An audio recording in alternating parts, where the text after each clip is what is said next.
turn it over to our Grand Sheik. Make sure you put your city and state in the chat. And looks like we are live on YouTube. Praise Allah. Again, as our Grand Sheik is taking full advantage of our social media to reach our people and do what we're to do is to propagate the faith and the learning, extend the learning and teaching of our great prophet of Ali. Praise Allah for that. And without any further ado, well, first, let me make sure we have our proper etiquette. I want to make sure that family, this is a platform that's a virtual platform. That's what it's for. To virtual simply meaning you simulating as if you are in your physical self in a meeting, Islam. So we asked if you are able to, and you're in an appropriate setting, and you should kind of position yourself for these meetings that you value it enough that you want your full presence available. So we ask that you, first of all, keep your mic muted only for the purpose of making sure that there's no feedback and everyone can hear, so that there's no unnecessary noise or feedback. But we ask that you keep your cameras open so that we can be impressed by your image, Islam, as if you're in a temple, actual temple setting physically. So please do that if you're able. And we understand sometimes you may have to move and you're not in an appropriate situation. And that's when we ask that you would turn your camera off. But particularly when you have the floor, we ask that you open, when you're given the floor, you open your mic, you open your cameras, and you do our Moorish etiquette, as we do here in the noble temples. We give praise to Allah, as praise to Allah alone, as Allah deserves only alone the praise, and then give honors to your prophet, and then simply say that you give honors to everything that has already been said to expedite the meeting. So this is our Guiders of the Nation Sunday School and Quran class. And this is where you have, as you heard, Sheikh Nadia Hunter, Sheikh and Hunter Bay read in our 5th act that we are to attend our meeting properly and send our children to Sunday school, and also confirm ourselves to the questionnaire, and that we are to exercise our 5 senses, who are able to do so. So this is the platform to do that. Our Grand Sheik loves to take this opportunity to show and prove, show and giving documents so that you can see it and not just say that this is what you were told, but now you know and you see the evidence for yourself. And he's been doing such a dynamic job in our leadership capacity, leading us to the actual, real, true teachings of Prophet Noble Drew Ali, and the teachings, the actual national standards that we stand on with the Moorish Science Temple of America. So please be sure to raise your hand if you have a question or a comment when the floor is extended to you. And that's the Moorish etiquette. Again, when you take the floor, you open your mic, praise Allah, give honors to the prophet and honors to everything that's already been said. And that's sufficient at that time. And please open your cameras. If you haven't, don't forget to put in the chat your city and state so we can have you accounted for. And I believe our sister Islam got your message, brother Errol Harrison Bay. I believe our sister, what's her name? Set Shaktiel, honest to you. I think today, or was it yesterday? One of the days, honest to your natal manifest birthright, solar return, and honest to everyone that are here. Let me, without any further ado, turn the meeting over to our Grand Sheik and Chairman, Brother Tahako Bukebe, who's the national representative of the Moorish Science Temple of America, styled as the Noble Temples. He's affectionately known as the People's Grand Sheik, and we know he's truly lived up to that name reaching out to our common people, Islam, and dare to say that he is the Sultan of the West. Islam, because he's truly representing the prophet over here. So praise Allah. Grand Sheikh, I turn the meeting over to you. Islam. Islam, Islam. First and foremost, I rise giving praise to the great God of the universe, Allah. I give honor to his prophet, Prophet Noble Drew Ali. I give honor to the forerunner of the prophet, Brother Marcus Mosiah Garvey. I give honor to the first appointed and the only appointed Supreme Grand Sheikh of all Moorish Americans. That be no other than our brother, our friend, Brother Emilio, who lays out the structure to what we supposed to do in the physical absence of Prophet Noble Drew Ali, and it's a blessing to understand what we're supposed to do. I give a special honor to each and every one of you. This class that we having today is what we call in the Moorish Science Temple of America our Guiders of the Nation class, coined by our Assistant Grand Sheikh, who drilled it from the mind of the teachers of Prophet Noble Drew Ali. In other words, Prophet Noble Drew Ali states, out from your Sunday school comes the Guiders of the Nation, and our AGS coined that phrase, and we stick with it because we are here to guide the nation. Many things that you see on YouTube as it relates to Moorish World TV may be, this might not be your show today, because this is a class today, and this class is really about giving perspective to the public as to what the Moorish American espouse as it relates to the teachers of the Moorish Science Temple of America. Many people have an issue with whether Jesus exists, whether he was so-called Black, Asiatic, whether he was soft, or whatever the case may be. It's a whole bunch of issues centered around the legitimacy of Jesus. And so what I want to do is I want to take not only the members of the Virtual Moorish Science Temple of America, I want to take them on a journey through the concept, but I also want to take the unsuspecting public on a journey of the concept. This is not a debate, so hopefully I'll have people in the chat that would get the people out that wants to debate, because this is not a debate. My objective is to give you a perspective of where we stand and what we subscribe to as Moorish Americans. So at this point, for the next hour, I will ask that you just empty your cup. Just empty your cup and give an ear so you can understand the perspective from the Moorish Science Temple of America point of view. So the topic of the day is, who was Jesus' father? Now, if one of y'all come up here in the next 2 seconds, and I'm talking to the brothers and sisters on YouTube, and say Jesus didn't exist, I just said, I want you to pay attention to the perspective of the Moorish American.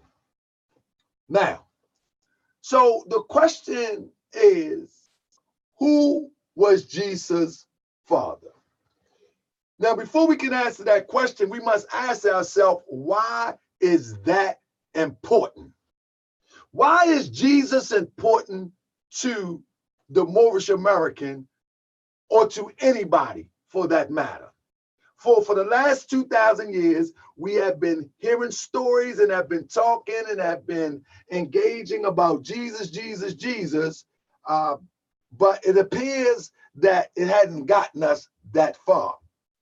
Well, my perspective is that we have not been studying the real Jesus. In fact, we have been given a misrepresentation of our brother Jesus from a philosophical point of view as well as a historical point of view.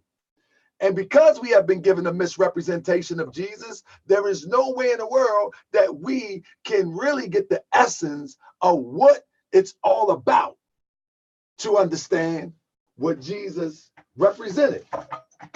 So I'm not going to hold you up any longer. Hopefully y'all will be able to share this because this is what we do. And if you wish to join us beyond YouTube, we do this every Sunday at 2:30 to 4:30 in our virtual Moorish Science Temple of America component of the Moorish Science Temple of America. And what that is that is a component that helps to raise people consciousness so they can go and demonstrate the truth that they learn. Not to raise consciousness to debate, not to raise consciousness to browbeat your family, browbeat people on the internet, but to raise your consciousness so you can become the consciousness that you learn, or the knowledge that you learn. You become a part of that knowledge. And so today we're going to be talking about, matter of fact, y'all might want to say, greet all the family. It's the first time I do this, so I'll let y'all greet all the family. We in the building. We looking real good. So if y'all would like to greet all the family, y'all can greet all the family. Hey family, y'all live on YouTube, and you only can see what he got. Looking like the Brady Bunch. There's only 6 blocks in there, but we got a whole bunch of blocks up in there. Oh, there it is. Okay, so we got some more blocks in there somewhere. So honor to the family. Oh, it got to feed in slow. And so what you see in the virtual Moorish Science Temple of America, you see brothers and sisters around the country who do not particularly have a temple in their area, or the temple in their area is just not what they thought that the prophet taught, and they choose not to be a part of that. And so what we do here is we raise the consciousness of one another that we can go and do the work that the prophet called us to do. And many of us are working, many of us are driving, many of us are doing all sorts of things. You see my brother Jackson there, he's doing something, he probably working. Lulama over there in the corner, he's driving. So we got everything going on, but you won't be able to miss your lesson as it relates to where we're trying to go. And we're asking for all active people. We're asking for all active people. We don't really, at this time, need anybody sitting around collecting lessons and piling them up like a pack mule. And so that's my introduction of us here in the virtual Moorish Science Temple of America. So you see 3, 6, 9, 10, 11, 12, there's actually double or more of that. But nevertheless, no sweat. Let's move forward. With that being said, a shout out to my brother Sharif A. Bay in the building. Brother, I need you to call me. I need you to call me. I haven't talked to you, and I would like to catch up with you. That's my brother from Tennessee. And so give me 1 second. Let me X out some of this stuff that I have so we can get busy. So with that being said, family, we're about to get busy. So everybody all right? So here we go, family. Who was the father of Jesus? Now, I'm about to get to it. I'm just going to get to my screen. Let me get to my screens real quick. And like I said, the reason why this is important, you're going to know real shortly. First of all, don't be confused when the Moorish American use the term Jesus. Don't be confused when the Moorish American use the term Jesus, because in our lessons, in the Quran question for Moorish American, Prophet Noble Drew Ali speaks to the concept that Jesus is most likely 9 times out of 10 is not the name that was given to him.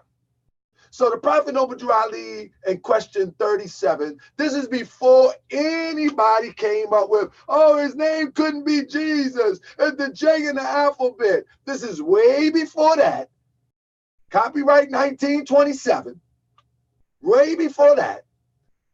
The original conscious Asiatic in America, so-called black person in America, so-called African in America, so-called descendant of slave in America, the original Prophet Noble Drew Ali was the first to put you up on game. He put you up on game by asking the question in question 37, did the angel give to the child that was called Jesus a holy name? So don't get us confused. Oh, y'all still need Jesus, Jesus. We got a science here. Did the angel give to the child that was called Jesus a holy name? It says, yes, but it cannot be used by those who are slave to sin. That's an indication that there's an alternative to the name that we've been using to refer to our brother called Jesus. But if you want to know more about that, then you're welcome to join the Virtual Moorish Science Temple of America. So in our questionnaire, it's the same questionnaire. In our questionnaire, we have question number 1. And the question number 1 says, who made you? Answer, Allah. Who is Allah? Allah is the Father of the universe. Can we see him? No. Where's the nearest place we can meet him? In the heart. Stop there for 1 minute. When we're talking about in the heart, we're talking about the most center part of your being. Where is the nearest place to meet Allah? In the heart. So in the Quran, chapter 50, ayat 16, it speaks to, Surah 50, ayat 16, it speaks to, Allah is closer to you than your jugular vein. Prophet Noble Drew Ali teaches us, where is the nearest place to meet him? In the heart. How closer can God get to you than your jugular vein? Where is your jugular vein? That's the question. It's underneath your skin. Let's keep it basic and simple. It's underneath your skin. If God is closer to you than your jugular vein, right? So that will coincide with this basic question. Where is the nearest place to meet him? In the heart. So in the heart, we refer as a relative to the most center part of your being. So that brings us to the term Emmanuel, literally meaning God with us. Where is God with us? God is within us. All right? So when we look at the term from the Bible, and it says his name should be Emmanuel, it's basically saying God is in you. Or in this sense, God is in Jesus as we know him to be called.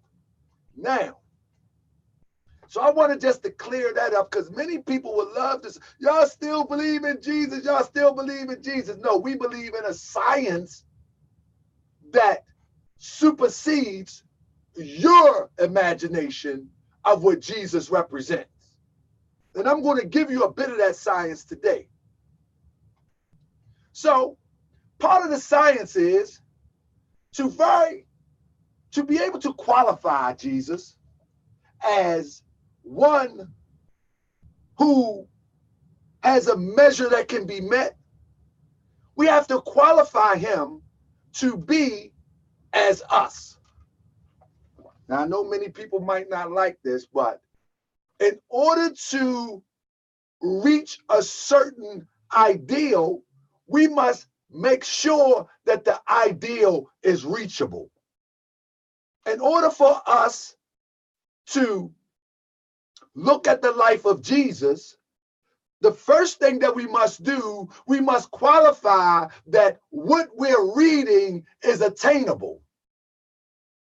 Let me rewind for a minute, because we may have Christian and Muslim brothers and sisters watching, and I want to make sure that I clarify correctly.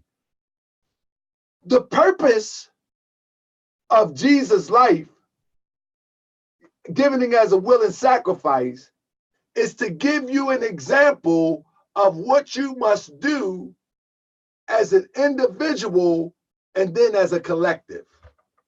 But first as an individual. This is the purpose of Jesus' life. Jesus' life was not manifested for you to bow down, Jesus, Jesus, Jesus. No, Jesus set a pattern. And within that pattern, there is certain elements that's universal that if anybody practice it, they become like Jesus.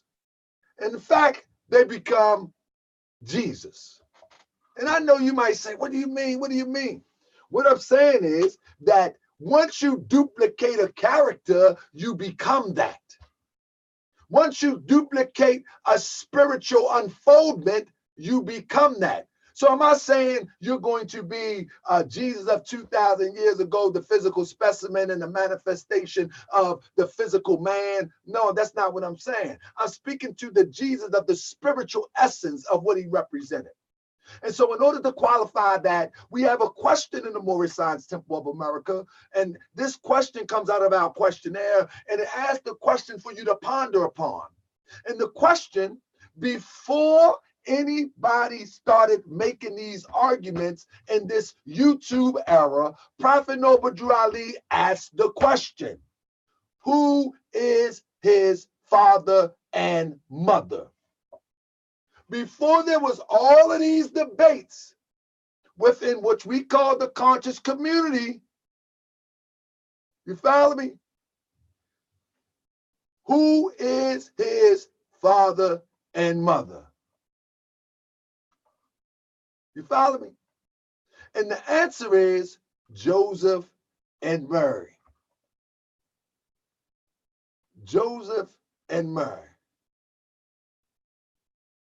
Now, with that being said, who is his father and mother? Joseph and Mary.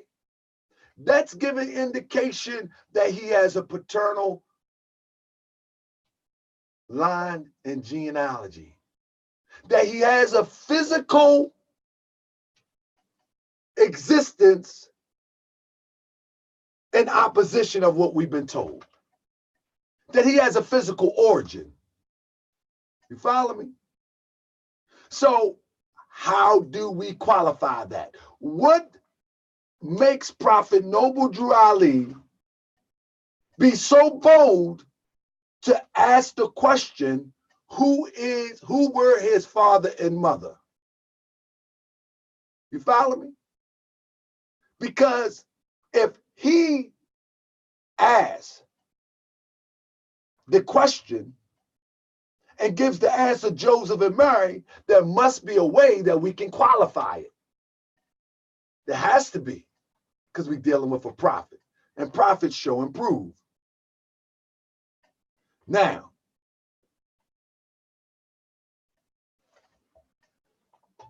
in our Holy Quran of the Moorish Science Temple of America, said Jesus himself was of the true blood of the ancient Canaanites and the Moabites and the inhabitants of Africa. Jesus himself was the true blood of the ancient Canaanites and the Moabites and the inhabitants of Africa. Don't forget that. Hold on to that, because we're going to get back to that. We're talking about bloodline. And we're going to keep this brief so people can catch the lesson and they can build on it. So when you look at Luke in the Bible, we're going to go into the Bible real quick.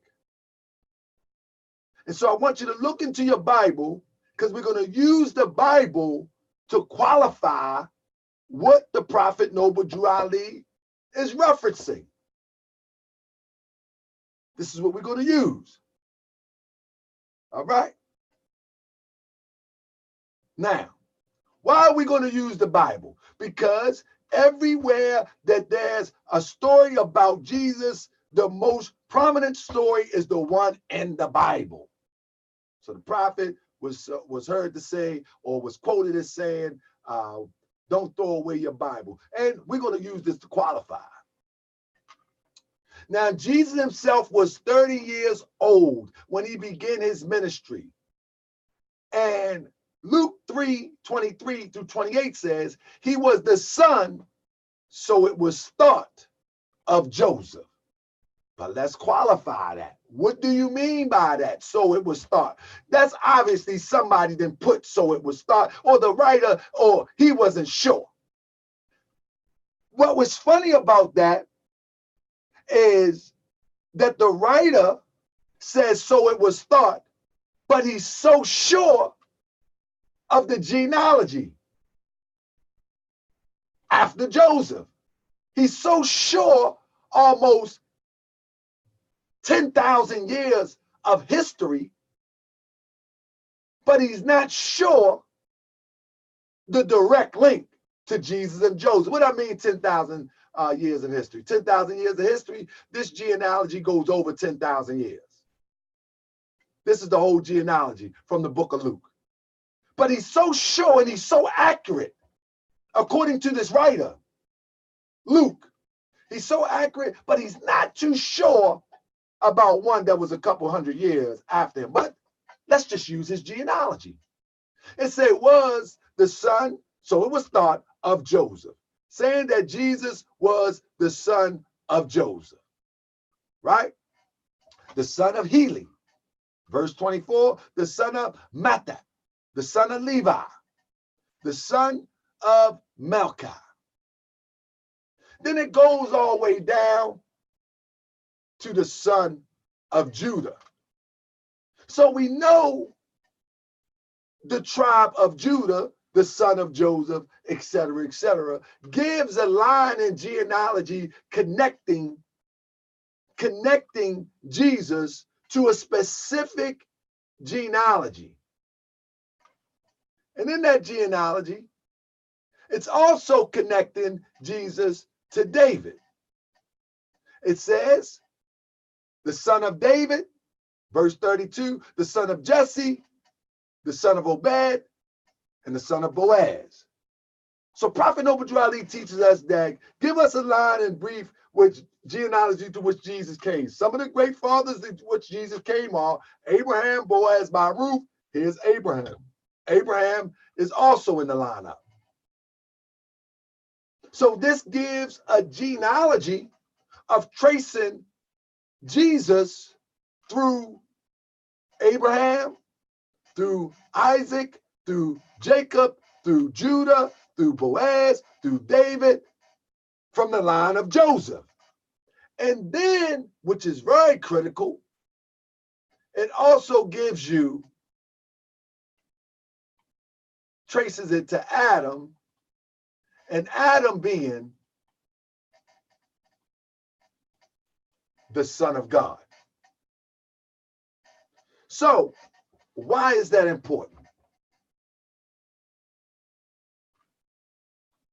The reason why it's important is because it's showing you that Jesus is a direct descendant of, say it with me now, a direct descendant of God. That's what this genealogy is saying. And in the book of Matthew, the first book, it actually says the same thing. Why is that important? Because you are getting the genealogy from the father's side. According to this, in this, it doesn't even mention Mary. Does it? It just doesn't mention it. It's only mentioning men. Doesn't mention Mary. Not one time. Not that I can find. So why was it so important for the author to put emphasis on the bloodline and the connection to Jesus from his patriarch descendant nature? Why was that important? Because whether we live in a matriarch or patriarch society, it's all about being able to trace your lineage. Some societies use matriarch. In this rendition, it's using patriarch. We don't get mixed up into the confusion of, oh, it should be woman, oh, it should be men. No. We're going to use what we have on hand to qualify what we're talking about. So this, according to the Bible, this is not a trick Bible. According to the Bible, it's tracing Jesus back to God from a line of male patriarchs. According to the Bible, it's not me. Now, how does that coincide with what we've been told? Well, it really don't mesh right from the Christian perspective, if you will, because we've been told that he's the Son of God. Well, in the sense that Seth was the son of Adam and Adam was the son of God, in that sense, of course he's the son of God. But in the sense that he has no physical father, the Prophet Noble Ali already asked that question back here. Who was his father and mother? Joseph and Mary. He walks us right to the door. And now we must try to figure out how did he reach that equation. And now I'm showing you that the line in genealogy is traced through the father in this rendition. So let's qualify it some more. In the book of Romans, some more. In the book of Romans, it teaches that Romans 1:3, it teaches that concerning his son, Christ our Lord, who was made the seed of David according to the flesh. What does that mean? Let's for example, look at this apple seed, if you will. He was made the seed of David according to flesh. If we look at this apple seed, this apple tree, and looking at this apple tree, this seed right here is going to produce this right here. This seed is going to produce that. So what is the difference between this seed? What is the difference between this seed and this here? The only difference is this seed unfolded to this here. It's still one and the same. So what we just read was that Jesus was of the seed of David according to flesh. Again, this is not a trick Bible. It's I read the King James Version, and it says, concerning his son Jesus Christ, who was made of the seed of David according to flesh. Now, what is the seed? We know in the book of Genesis, and it speaks of seed in the Bible, it speaks of Onan knew that the offspring would not be his. So, and I'm not going into the details of the story, but I just want to qualify seed. Onan knew that the offspring, this is Genesis 38:9, that the offspring would not be his. So he went into his brother's wife. He wasted his what? His seed on the ground in order not to give offspring to his brother. Again, I'm not questioning the morale of this demonstration in the Bible. What I'm only qualifying is what seed means. So if seed means that Jesus is of the seed and offspring of David, this seed is wasted on the ground. We're talking about a physical sperm. We're talking about, we're not talking about a spook flying through the sky and impregnating Mary. We're talking about a seed that is equivalent to sperm. This is real life. This is not fantasy. And you're going to find out why all this is important, what I'm telling you, as we get to the back end of the story. So Genesis 1:11 says, and God says, let the earth sprout vegetation, plants yielding seed. Now let's look at this context of seed. Plants yielding seed, right? And fruit trees bearing fruit, and which is their seed, each according to its kind on the earth. Now let's go back. Why is it important to qualify that Jesus was of the seed of David? Because the seed of David traces back to God and makes Jesus from the seed of, say it with me now, God. Y'all gonna figure this all out in the end, because I'm gonna get you to it. But why are we keep talking about Jesus? I'm gonna show you why Just stick with me for a minute. Just stick with me for a minute.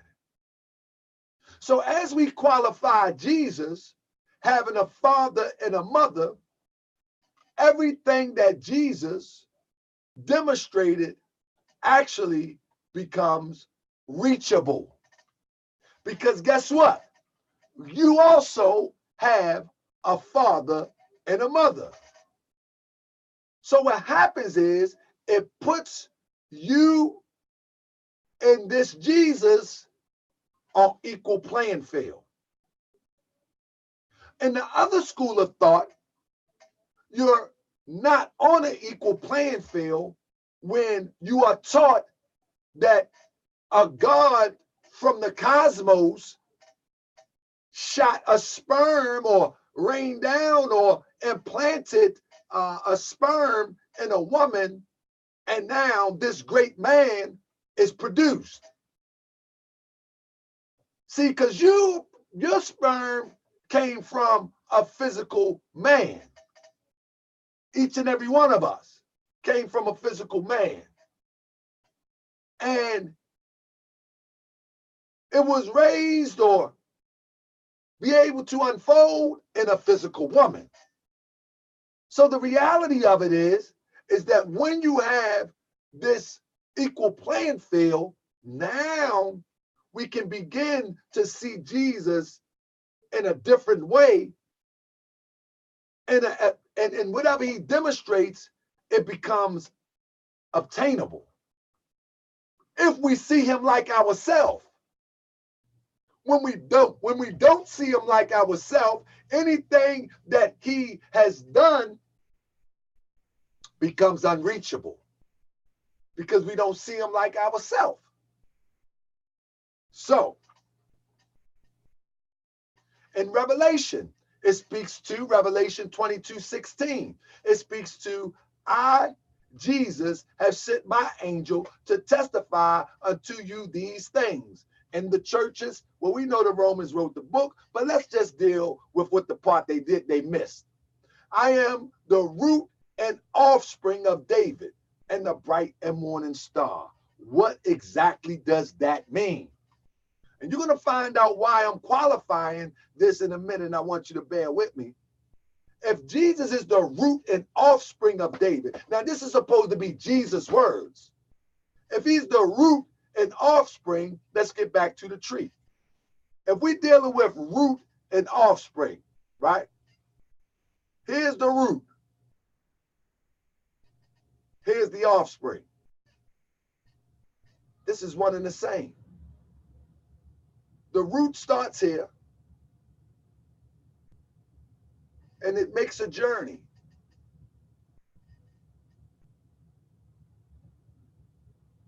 To this.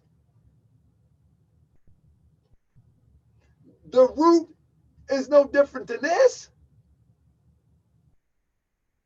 So what is that saying? If Jesus, then I'm going to take you up a little bit. If Jesus is the root, we're going to use this as the root. 10,000 years ago, and I don't know if these dates, right? I'm just really paraphrasing real quick. Let me see if I can do this better because let me see. Okay. Yeah, there we go. I can type on it. I'm going to say 10, hypothetically speaking, 10,000 years ago, right?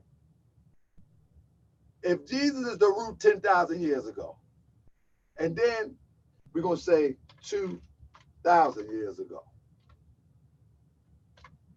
right? So here we go.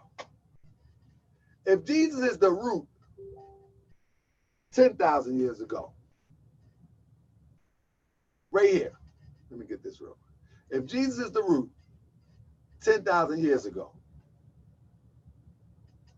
and then 2,000 years ago, he's the offspring.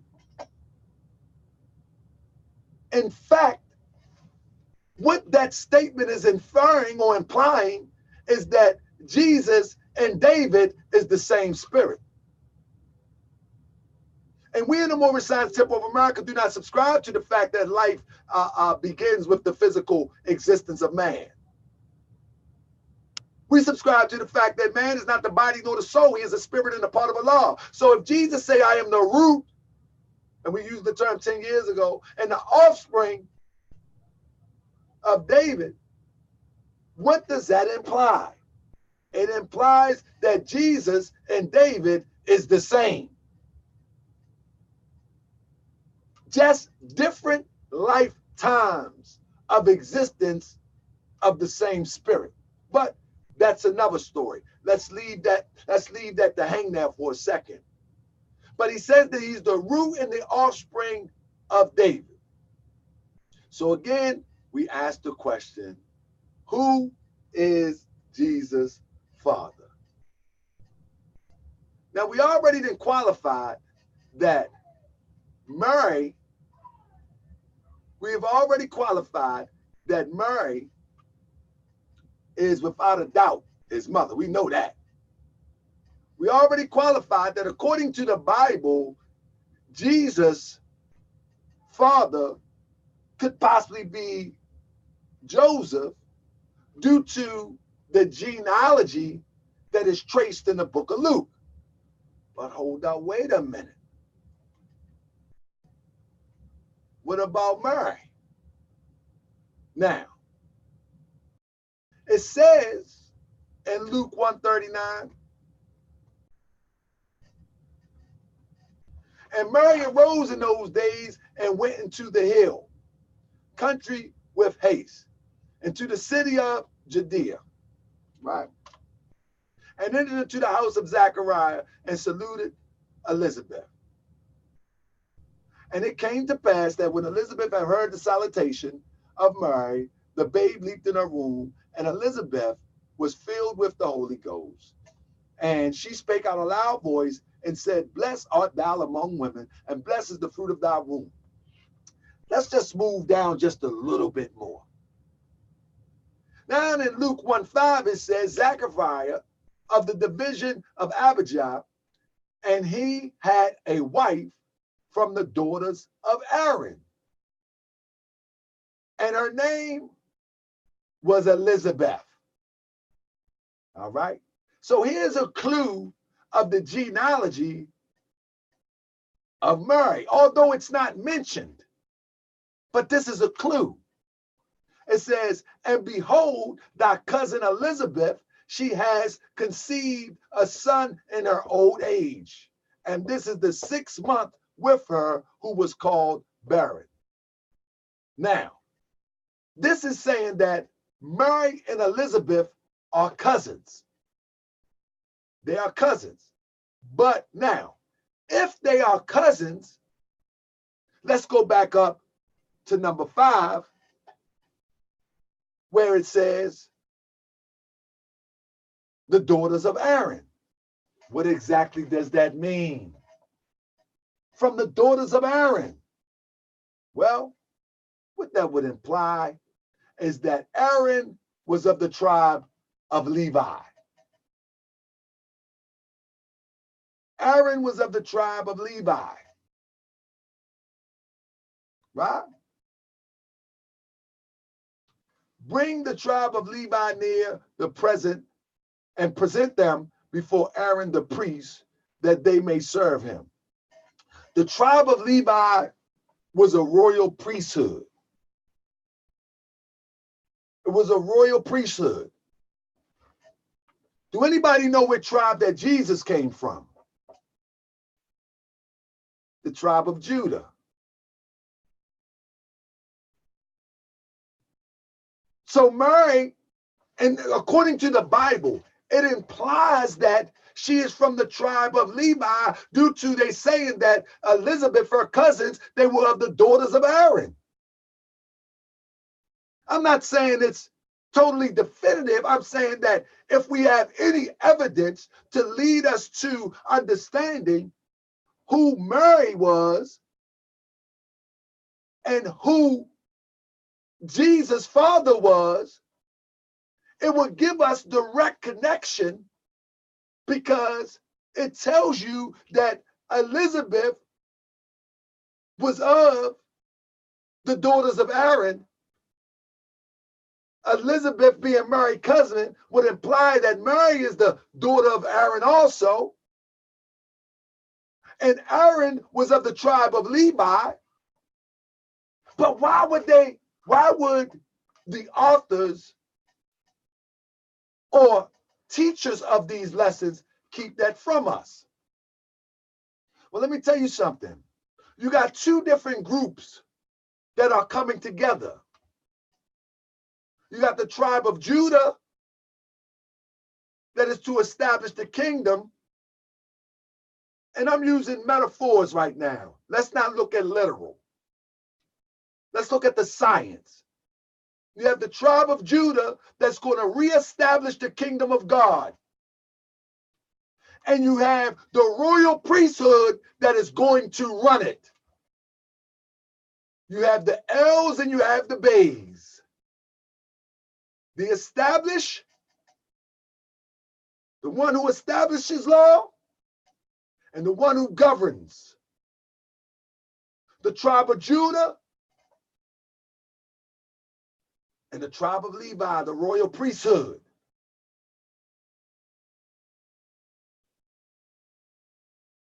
So why did our teachers, maybe they didn't know, that both places is an honorable place? We need both. We need those who are going to establish the kingdom, establish the Moorish village, and we need those who maintain it in righteousness, the royal priesthood. So this is why you have Joseph and Mary coming together. One from the tribe of Judah, one from the tribe of Levi. We have to look at the science behind why this is important, though. This is just not a history lesson. I just do not talk this just to be giving people some science. I want to talk it so people can live it. Now, how do we live this? It says a greater priest came, but not from the line of Aaron. Rather, came from according to the order of Melchizedek, the royal priest, king who blessed Abraham. Why do I point that out? Because Melchizedek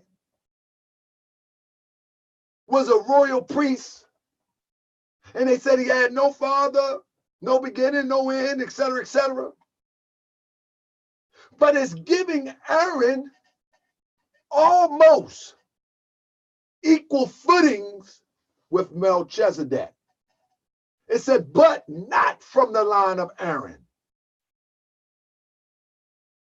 Which would imply that, man, this is almost on equal footing, that Melchizedek is great, but he just didn't come from the line of Aaron. So why will we deny Mary from the line of genealogy of Aaron is beyond me, for they were great, and we continue to be great.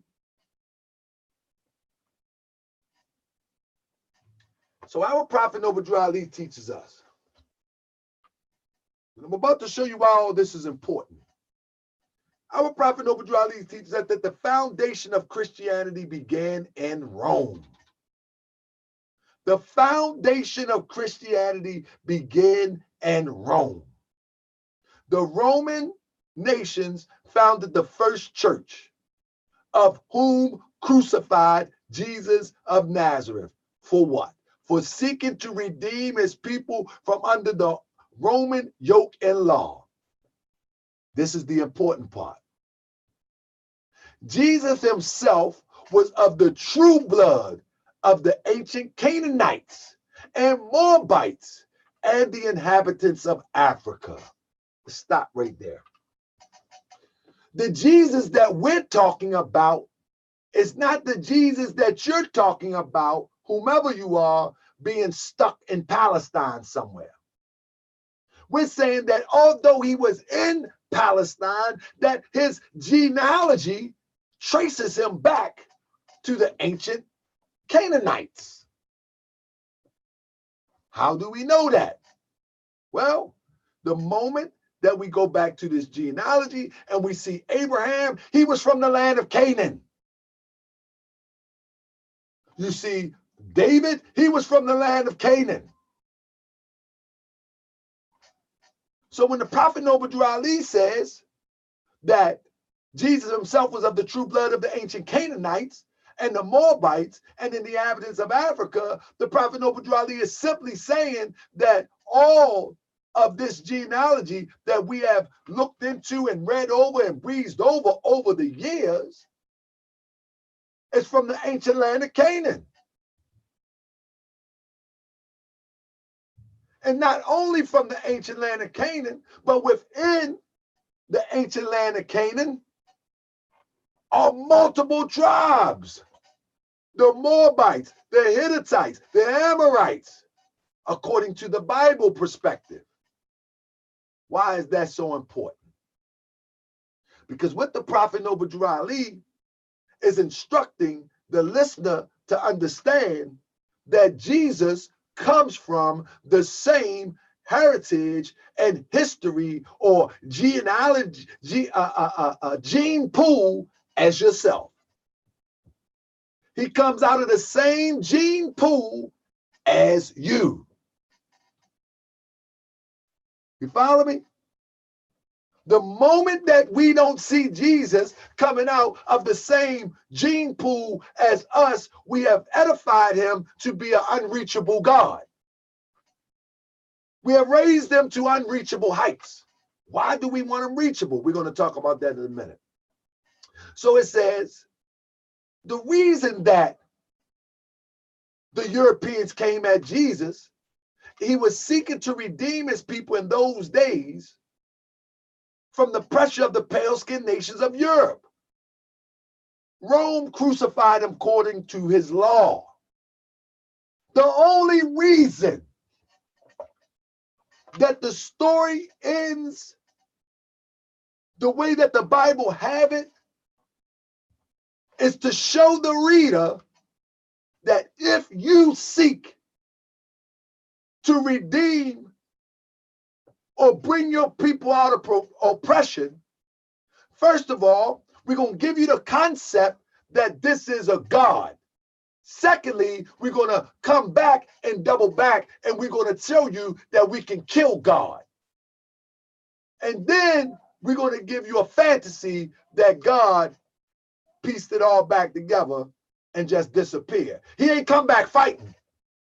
He resurrected according to their story.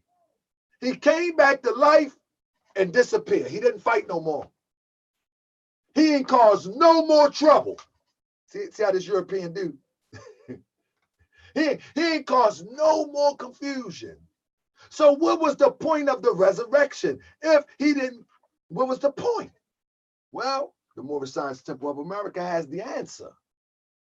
The resurrection was not a physical act as it relates to trying to fight an earthly fight. The resurrection is about unfolding into your God self. That's what the resurrection is all about. However, Jesus teaching this cost them what they thought was his life. But once Jesus' mission was done, this is why he disappeared. His mission was done. And the mission was to take man and show man how to come from a carnal nature, battling with the devil in the wilderness of self, to raising yourself to a higher consciousness of God, man, and woman. The story of Jesus is about an individual coming from the state of mind of always being tempted by their own lower thoughts, as the devil tempted Jesus in the wilderness, tempted by their own lower thoughts, their own carnal nature, to controlling their thoughts, to transforming your thoughts to God-like thoughts, becoming God-like, as above, so below, and manifesting the God degree here. And so when Jesus says that ye are all God's children of the Most High, that is something that needs to be reached. But now, let's get back into bloodline. Jesus himself was of the true blood of the ancient Canaanites and Moabites and the inhabitants of Africa. This is what we teach. When we look at our questionnaire again, it asks the question, who were Adam and Eve? And the answer is, they are the mothers and fathers of the human family, Asiatics and Muslims. 58 says, where did they go? They went into Asia. What does that mean, Prophet Noble Drew Ali? They went into Asia. All of this is going to tie together. They went into Asia. So when we look at Genesis chapter 1, verse 28, it says, so God created mankind in his own image. Of God he created he them, male and female. And we ought to know that when God did that, that was on the 6th day. So anybody that's trying to separate woman from man, they got a new thing coming. Because according to the Bible that many people subscribe to, it says that God created them. That means one creation. I'm going to read it again. Genesis 1:27. It says, so God created mankind in his own image. In the image of God, he created them, male and female. And it says it again, he created them. They was all created, they were created at once. So there cannot be an hierarchy where man supersedes over woman. They work hand in hand. See, this European been in our mind so long that we choose to try to dominate over the sister sometimes. But according to this, and if we think this wisdom is correct knowledge, according to this, they were created at the same time. Male and female at the same time. So the prophet asks us, where did they go? They went into Asia. At this stage, this would imply that this is a spiritual existence. Why do I say that? Because in chapter 2, verse 4, it speaks to, this is an account of the heavens and earth. This is only a count. This is not a time where you can say there was 6,000 years ago, 5,000 years ago, or this, that, and third. This is only an account. Let me see what my Bible says here, because sometimes they say different things, but it always gives you the implication of what it's talking about. And it says, these, in this Bible, it said, these are the generations. In other words, we're talking about a cycle age here. So it's just giving an account. If I told you I'm going to give you an account of what happened 2 weeks ago, I'm saying 2 weeks, but I'm not really being definitive. It's just an account. I'm just going to give you a general sense. So this is the account of the heavens and the earth when they were created. When the Lord God made the earth and heaven, no shrub yet was appeared on the earth, and no plant have yet sprung up. For the Lord had not sent rain upon the earth. There was no one to work the ground. This is why it says that the verse 1 is implying a spiritual sense, because here it speaks to that there is no one to work the ground. But on the 6th day, it says that Allah created man and woman on the 6th day. However, in verse 2, it says, there is no man to till the ground. No one to work the ground. So we have to understand that this rendition is coming from a spiritual to a physical existence. And then when we go to verse chapter 2, it says there was no one to work the ground, but streams came up from the earth and water the whole surface of the ground.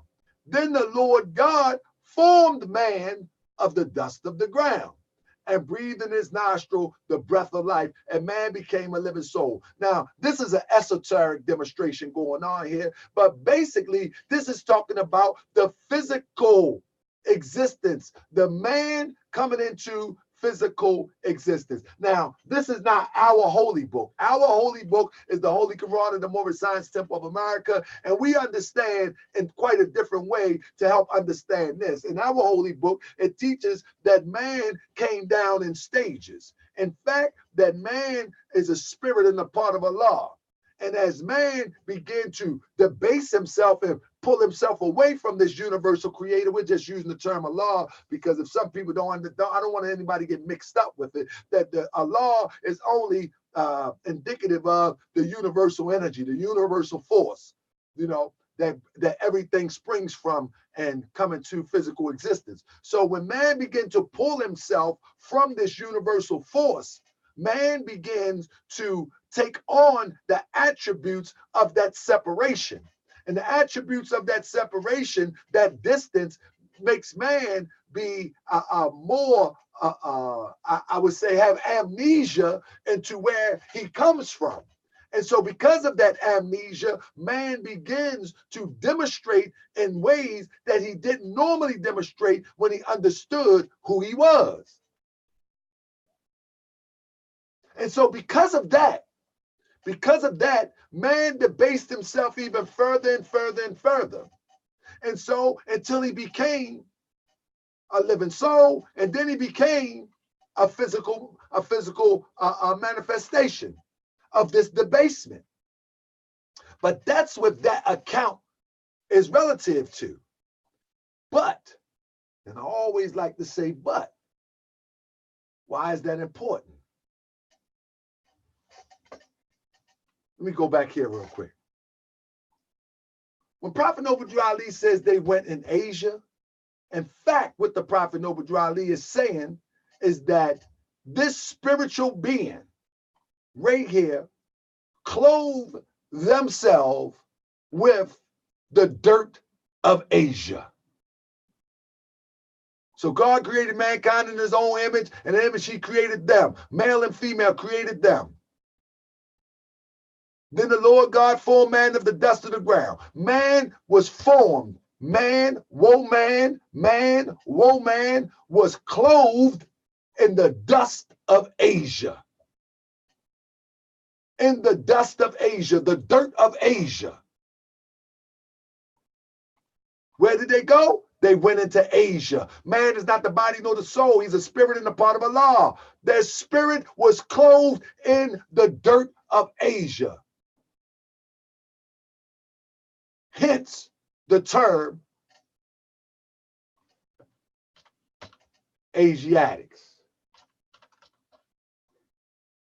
This is where you get the term used by Moorish Americans,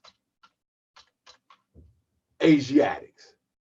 Because the spiritual woman in man clothe their spirit and soul with the mud of Asia. Period. And that's where you get Asiatic. And the Prophet Noble Drew Ali said, no man can change this unless his power extends beyond the great God Allah himself. No one can change that. So you're not going to have me calling my race Asian on the census. You're not going to have me calling my race black.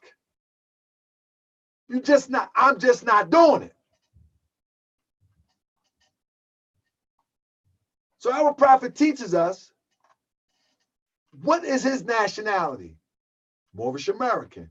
What is your nationality? Moorish American. Why? Because we are Moorish American. Why are we Moorish Americans? Because we are descendants of Moroccans and born in America. Let's go on a trip real quick. First of all, let's deal with this Asiatic thing.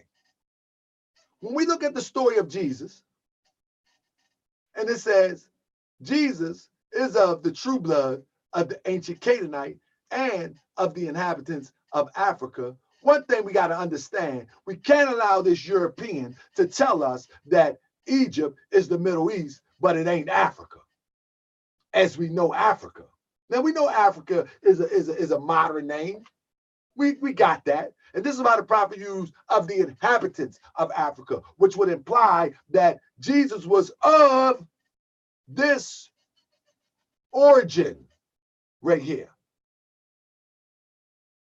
So when we look at the ancient land of Canaan, we are forced to believe by the European assessment that this ancient land of Canaan is just over here. We are forced to believe because we have allowed him to write the history and tell us where the ancient land of Canaan is. And we believe it. But the advantage that the Moorish American has is that we was given a prophet, and now we can research and we can find out for ourselves because the prophet gives us the lead. He gives us the lead. He gives us a divine lead. And when he said Jesus is of the true blood of the ancient Canaanites and of the inhabitants of Africa, that means you cannot separate Africa from the ancient land of Canaan. You cannot separate it. No matter what this European have said, no matter if you can validate it yet or not, you cannot separate Africa from the ancient land of Canaan. They are one and the same. They are one and the same. So the Nile Valley and Mecca is no different. They are one and the same. Matter of fact, if you do an ecology test, you will find that if you research the ecology on each side of the borders of the Suez Canal, the Red Sea, or whatever, you will find that the ecology is one and the same. It's the same land. The European chose to divide one from the other. And we chose to accept it. We choose to accept it. But in fact, this is all one people. All one people. So the Prophet Noble Ali asks us the question, why are we Moorish Americans? Because we are descendants of Moroccans and born in America. Let's stop for a minute. Let's take a look. We're born right here in America. Yet, matter of fact, let me blow this up just a little bit. I need y'all to get this. Okay. We're born here in America. But the prophets say we are descendants from Moroccans and born in America. What the prophet is actually saying, that through the course of millions of years, our people migrated at some point from this northwestern and southwestern shores of Africa into the area which we know as the Americas today, north, south, and central. Now, it's even taught that before this puzzle was broken apart that caused the Great Atlantic Ocean, that many of us walked into parts that we know as North, South, Central America. So the Prophet Noble Ali said, why? Because we are descendants of Moroccans and born in America. We're not talking about Morocco. We're talking about the people of the land. Not talking about Morocco, the nation state that came into existence or rebounced into existence in 1956. We're not talking about that. We're talking about the original Moroccans, the original Maori people. that traveled to the land where Morocco is located today, what was originally called Mauritania, which covered from this Mauritania to Algeria and parts of Libya, Tunisia. But before they came there, they came up out of Egypt. And before they came out of Egypt, they inhabited all of these areas.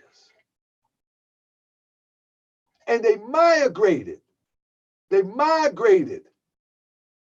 and civilized the planet. And I'm only talking about the Moorish Americans. Because why is it so important? Back to Jesus.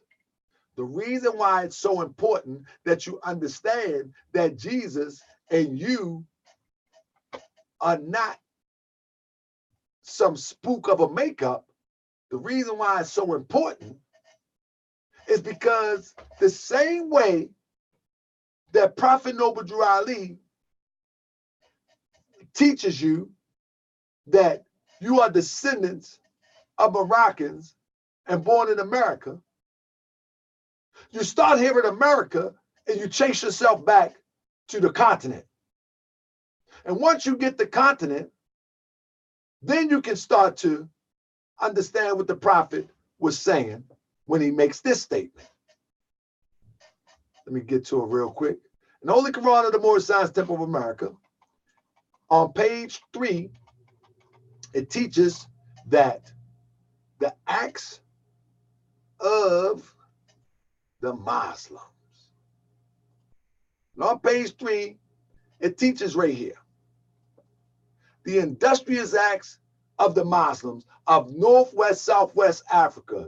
These are the Moabites, Hamathites, Canaanites, who were driven out the land of Canaan by Joshua and received permissions from the pharaohs of Egypt to settle in that portion of Egypt. What the Prophet Noble Drew Ali is implying here is that Canaan and Egypt is of the same territory.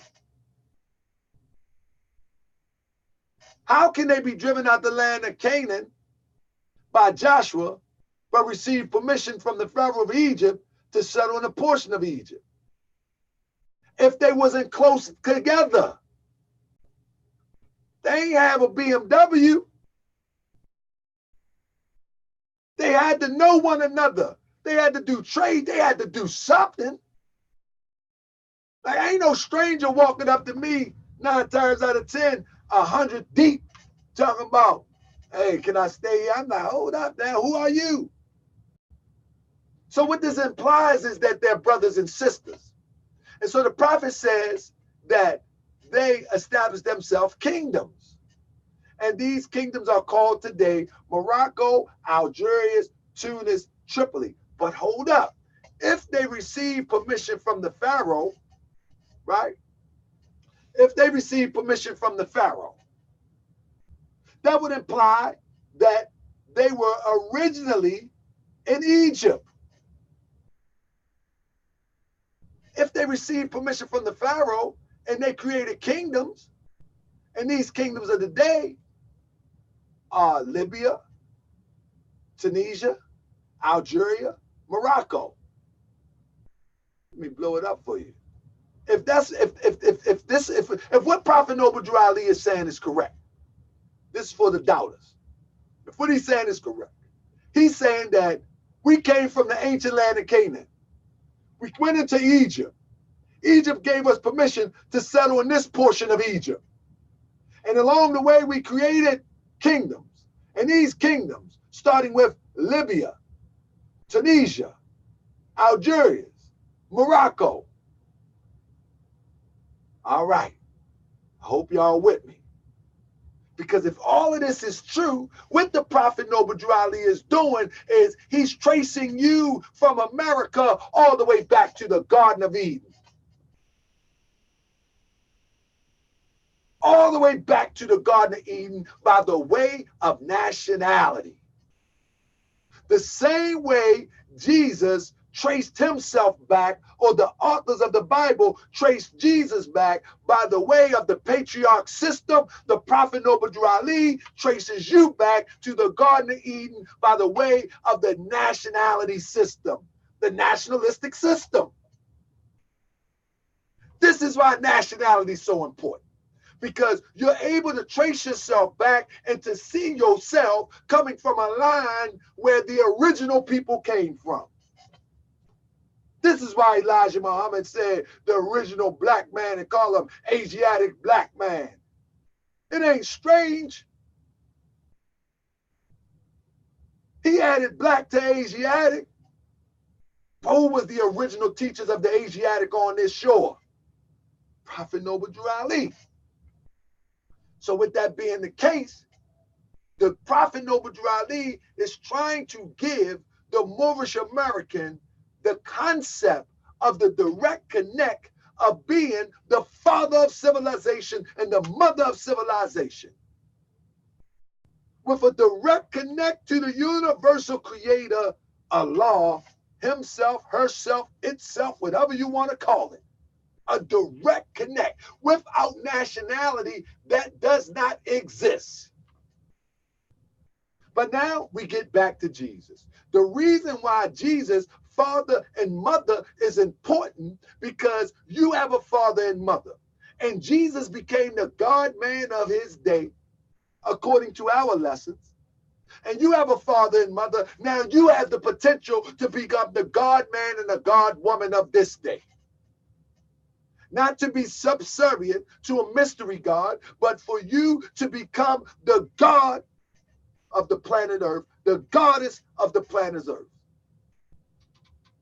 The story of Jesus is all about you becoming that unique specimen of God made manifest.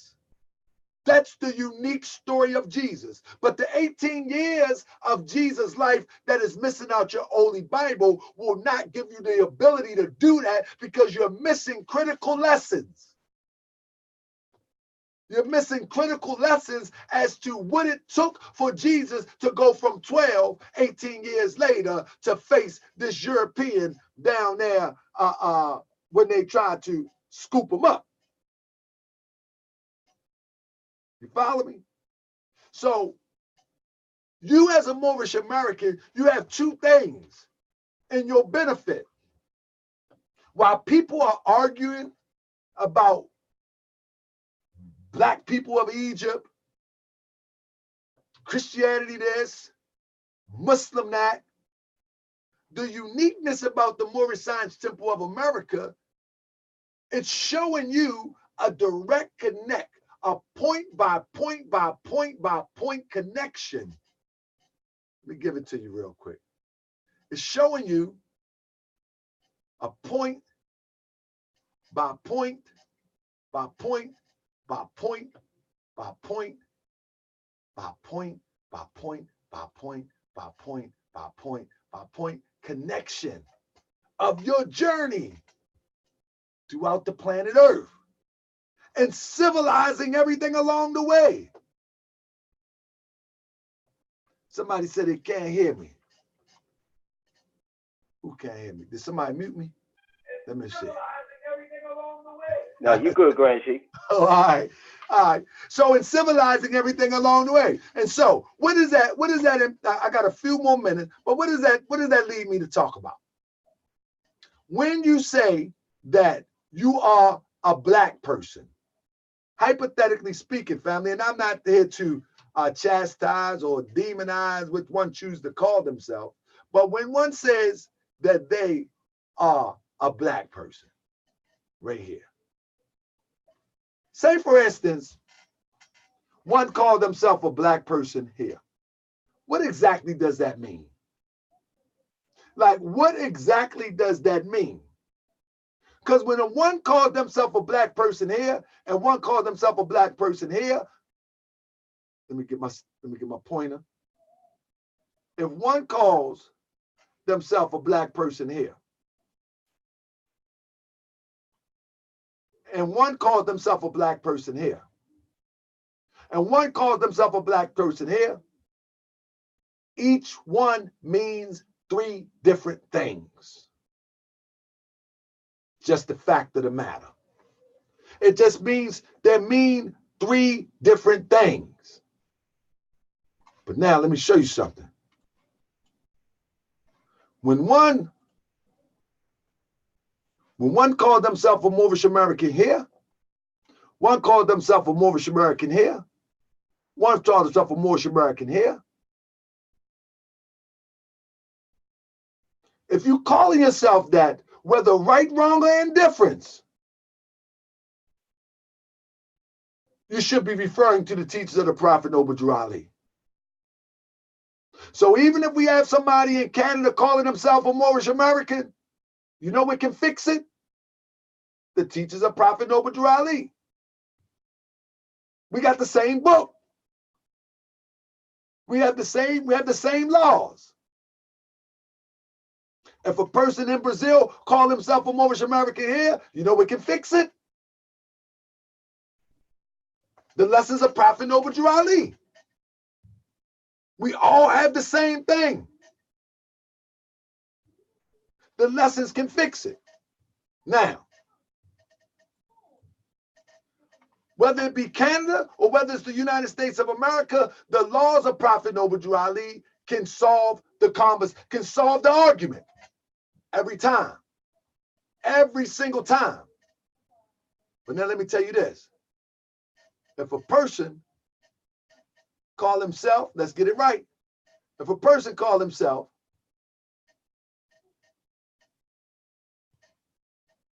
a Moorish Canadian here, hold on one second. Person call himself a Moorish Canadian, a Moorish American, a Moorish Brazilian here, a Moorish Ghanaian here. If they subscribe to the teachings of the Prophet Noble Drew Ali, each one of these groups will be moving in the same direction. Each one of them. Because the teachings of Prophet Noble Drew Ali will be the measuring stick of what guides the brother or sister in Ghana, the brother in Brazil, the brother in the United States, and the brother in Canada. Therefore, they're moving on the same vibration. You know what that's like? A black person couldn't do that because black people don't think alike. Black people, that's not a term that causes you to think alike. It means so many different things. So, whether you like it or not, Algerians move like Algerians for the most part. Libyans move like Libyans. These people that live on this continent do not imply to call themselves distinctively black. A Kenyan is a Kenyan. A Nigerian is a Nigerian. A Sudanese is a Sudanese. And black is an adjective. It's something that describes a noun. But it does not give you the rich history that goes with nationality. So this is the important thing as I close. The important thing about Jesus having a father and a mother gives you the ability. It gives you the ability to see Jesus in yourself. And when you see Jesus in yourself, you also can see Jesus in everyone else. And the Jesus that I'm talking about is not the Jesus that we've been taught about. We're talking about one who is ready to elevate themselves from mere mortal, from mere man and woman, to divine representation of God. That's what our story of Jesus is about. So with that being said, we're going to leave 10 minutes open for the floor to be open. I will pass the floor to the AGS, and I'll close with that. Let me check all my slides, see if I got all my slides. I'll be leaving some slides. I just don't want this to go over too far in time, so the people on YouTube can get a good lesson. So in closing, family, this lesson is all about bringing out the science of the teachers of the Prophet Noble Drew Ali.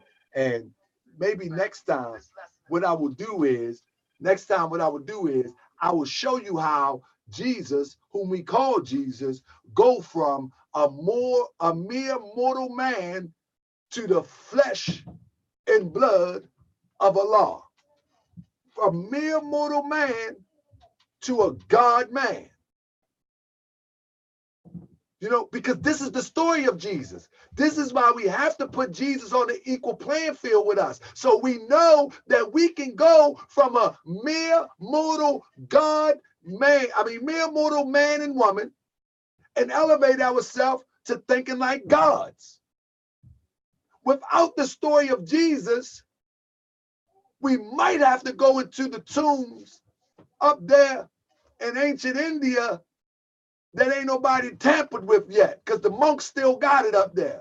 We might have to traverse in the deep interior of Upper Egypt, where the Europeans haven't tampered with yet. But we fortunate enough that the Prophet Noble Drew Ali gives us this science in a small little book called the Holy Quran of the Moorish Science Temple of America, where you can go from a man to a God man, from a woman to a God woman, a goddess and gods.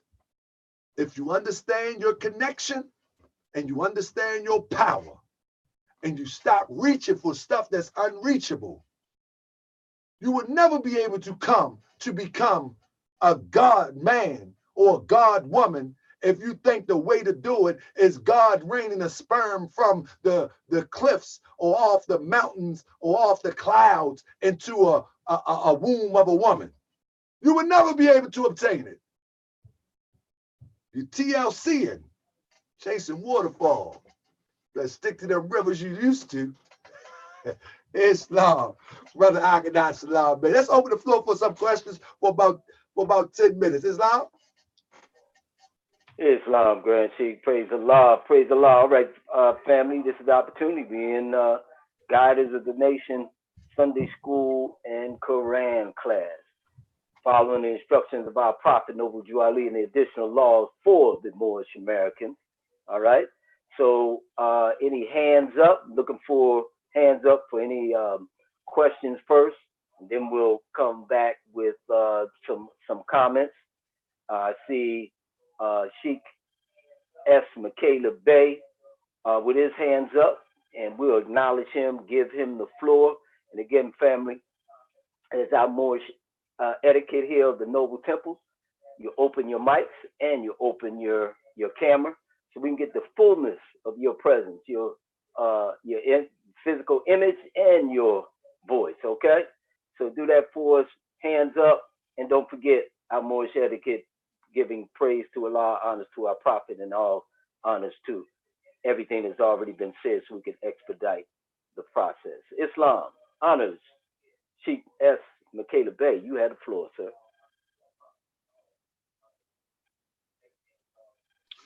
Islam.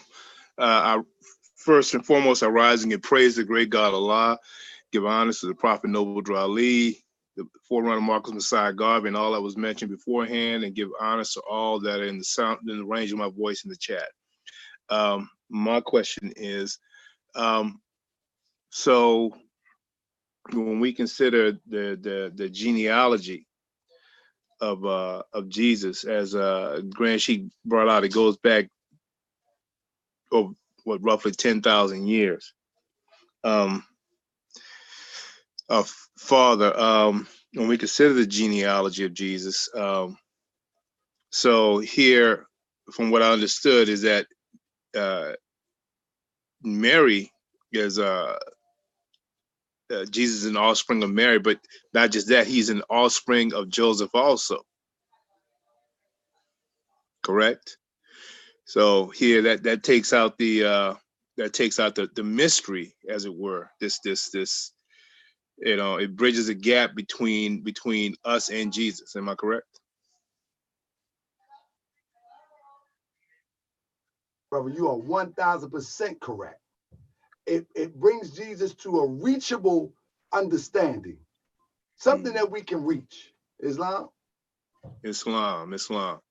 Yeah, because when you look at how we were taught about Jesus, I can remember as a child and coming up in the Baptist church that his father was simply God. It was the seed was placed in Mary's womb by God, you see. And so hence it put you in a position where, well, that's unreachable. But when we understand that Jesus had a mother and a father, and that he was produced by the union of Mary and Joseph, then it's a whole different perspective. All right, Islam. That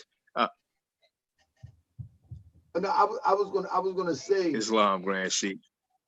Islam. Absolutely. It definitely puts us in a whole different. It changes the game. Actually, it actually returns the power back to us. You know, that we can create our condition, because now we see one that, like Jesus said, what I have done, all men can do, and what I am, all men shall be. Because I go unto the Father. Now that puts it in a better perspective as to what that means. Because other than that, we ain't really reaching for something that we can't identify with. Doesn't work like that. Islam, brother Akhenaten. Islam, I yield floor. So let me take this off real quick. So a brother say, what happened to this? This brother say this off of YouTube. He says, what happened to Gabriel? Gabriel is only a messenger. That's it. Gabriel is a physical man who delivered the message to Mary. That's it. He's a messenger. That's it. That's all. We don't make Gabriel to be something with wings floating around the cosmos and doing something. No. According to the story that's given to us in the Bible, the physical father of Jesus is Joseph, according to the evidence that we have on hand. This is not something that I'm bringing out. Now, Gabriel is a messenger. And according to the Moorish doctrine, an angel is a thought of Allah manifested in human flesh. In other words, an angel is a physical man to us, but a special physical man that has elevated himself from time immemorial and never tore himself apart from Allah, and manifests itself to carry a message in order to liberate a group of people. Gabriel is a man coming from on high. The thing is, and I say this in closing, the thing is, we have been taught that angels are spooky things. We have been taught that angels are these little flying little furry beings. Well, in the Moorish Science Temple of America, we no longer hold on to that Eurocentric way of thinking. In the Moorish Science Temple of America, we see angels as ourselves, yet we have not reached or attained that level of life as of yet. And if you have, you can come forward. But the angel Gabriel that you read about in the Quran, the angel Gabriel that you read about in the Bible, comes from the cosmos by the will of Allah, manifested to deliver a message. The message to Mary, be on guard. Because what you have in you is the one that is going to unfold to the universal principle that can be met in the physical form. God with us. Muhammad, you are here to usher in this next thought in connection with the previous thought. Now what I need you to do is read. Read. What are you talking about? Read. Gabriel is just a messenger, look like me and you. You might walk past Gabriel right in your neighborhood, ain't even know it. Islam. Praise Allah, praise Allah. All right, fam, we got two people in the chamber. Brother Asar Satiel, followed by Sheikh A. Lattimore Bey. I'll turn the floor over to Brother Asar Satiel. You have the floor, sir. Islam. Islam, rising and praise to Allah. Honor to his noble prophet. I got to give honor to my grand sheik and everything else that's been given honor to. I was just sitting there listening to you, and you setting this on fire in here. Let me tell you something now. I was just sitting there. It took a minute for me to catch up on this stuff. Man, but question the prophet with one question and answer. Question 26 blew the Immaculate Conception out the water. It's all over, you know. It's done. Yeah, yo, peace. Brother said it's all over. It's finished. The Immaculate Conception is over. Islam, boy. Praise the Lord. Thank you, brother. Our prophet is amazing. It is what it is. Islam. We know that Immaculate Conception, that beautiful, perfect conception that was conceived, Islam, from the thought of Allah. Praise Allah.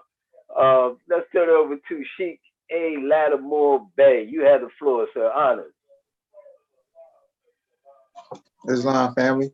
First and foremost, I rise giving perfect praise to our Father God Allah, highest honors to his holy and divine prophet, Noble Drew Ali, honors to our Grand Sheik, honors to our assistant Grand Sheik, and honors to everyone else in the sound of my voice.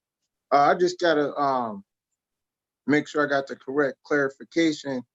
We was in Genesis 1:26, and that's creation. That's the spirit. That's the thought of man and woman, the energies being created by our Father God on a higher degree. And then when it comes to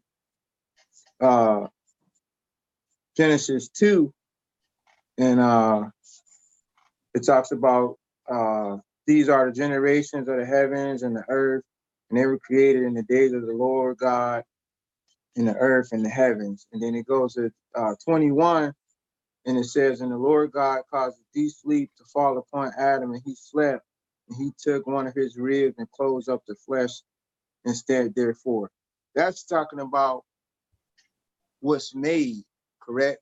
That's Lord God, which is a low, like a lower awareness of God, making something that is essentially that will be unmade. And what was made in chapter 1 is the actual spirit. Is I'm tracking correctly? Islam, I yield the floor. Islam. So in that Holy Quran of the Moorish Science Temple of America, you're absolutely right. In that Holy Quran of the Moorish Science Temple of America, it breaks down beautifully as it relates to the story. What happens is that man, as I like to give the demonstration of the bicycle spoke. What you read in the Bible, there is not actually some hands shaping and molding some dirt or some mud. Just doesn't happen like that. You know what I'm saying? What happened is thought is the cause of it all. And the more that man drifts away from the essence of what he was created or she was created, the more that man debases themselves from the original in which they are part of, the more uniquely that man becomes to take on the particulars of that separation. And it teaches us in the Holy Quran and the Moorish Science Tip of America that first man debased himself and then he became a soul. And that's the ether's not vibrating so lightly, or whether it was clothed in soul. I'm sorry. It was clothed in soul, that the spirit was clothed in soul. And then it said man debased himself even further. And then he was clothed in flesh. So in other words, it's like, if I could put it in a way that's easy to describe, it's kind of like mold. Anybody ever see mold before? Mold starts from dampness. And the more the mold stays there, it starts to get fuzzy.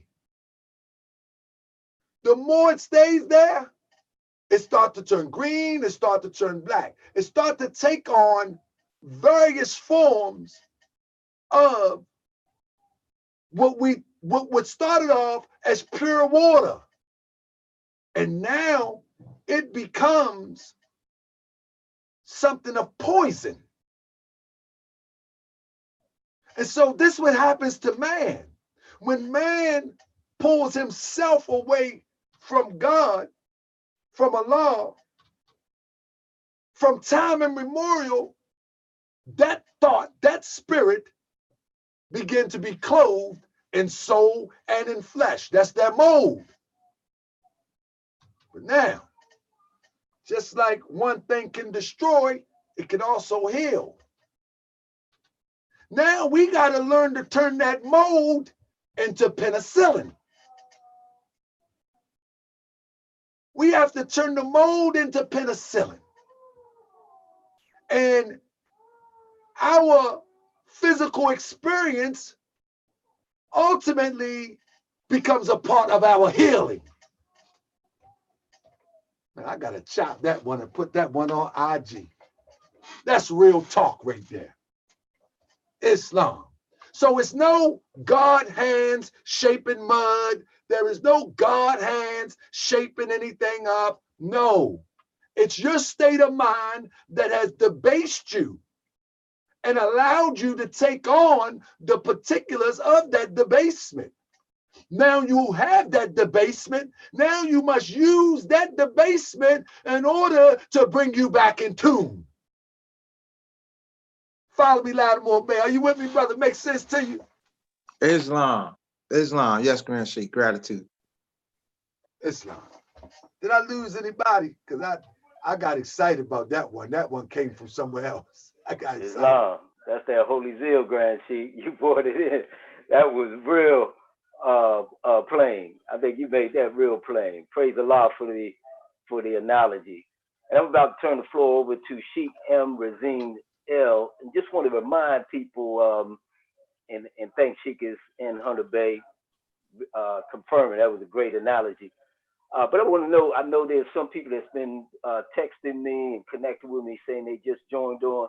I'm going to tell you, you're going to have to go back and listen to this Guidance of the Nation Sunday School from the very beginning to be able to get the fullness of what was shared with us by our master, Moorish science mastermind, our Grand Sheik Tahaka Bouquet Bay. So I encourage you, once we end, because we start at 2:30 and we usually end at 4:30. We a little overtime right now, but it's all good. The Grand Sheik is this is passion and wants to respond to any kind of question, because he wants us to get this this measure that our Prophet Noble Jew Ali has for us. So I'm going to turn the floor over now to Sheik M. Razine L. out of Ohio. Praise Allah. You had the floor, sir. Honest to you. Islam. I rise and give praise to Allah, the great God of the universe. I give high honors to our Prophet Noble Jew Ali. I give honors to his forerunner, Marcus Garvey. And I give honors to everything that has been honored before me. I don't want to take anything from this lesson, but I would. I checked the chat on YouTube, and I checked the chat here.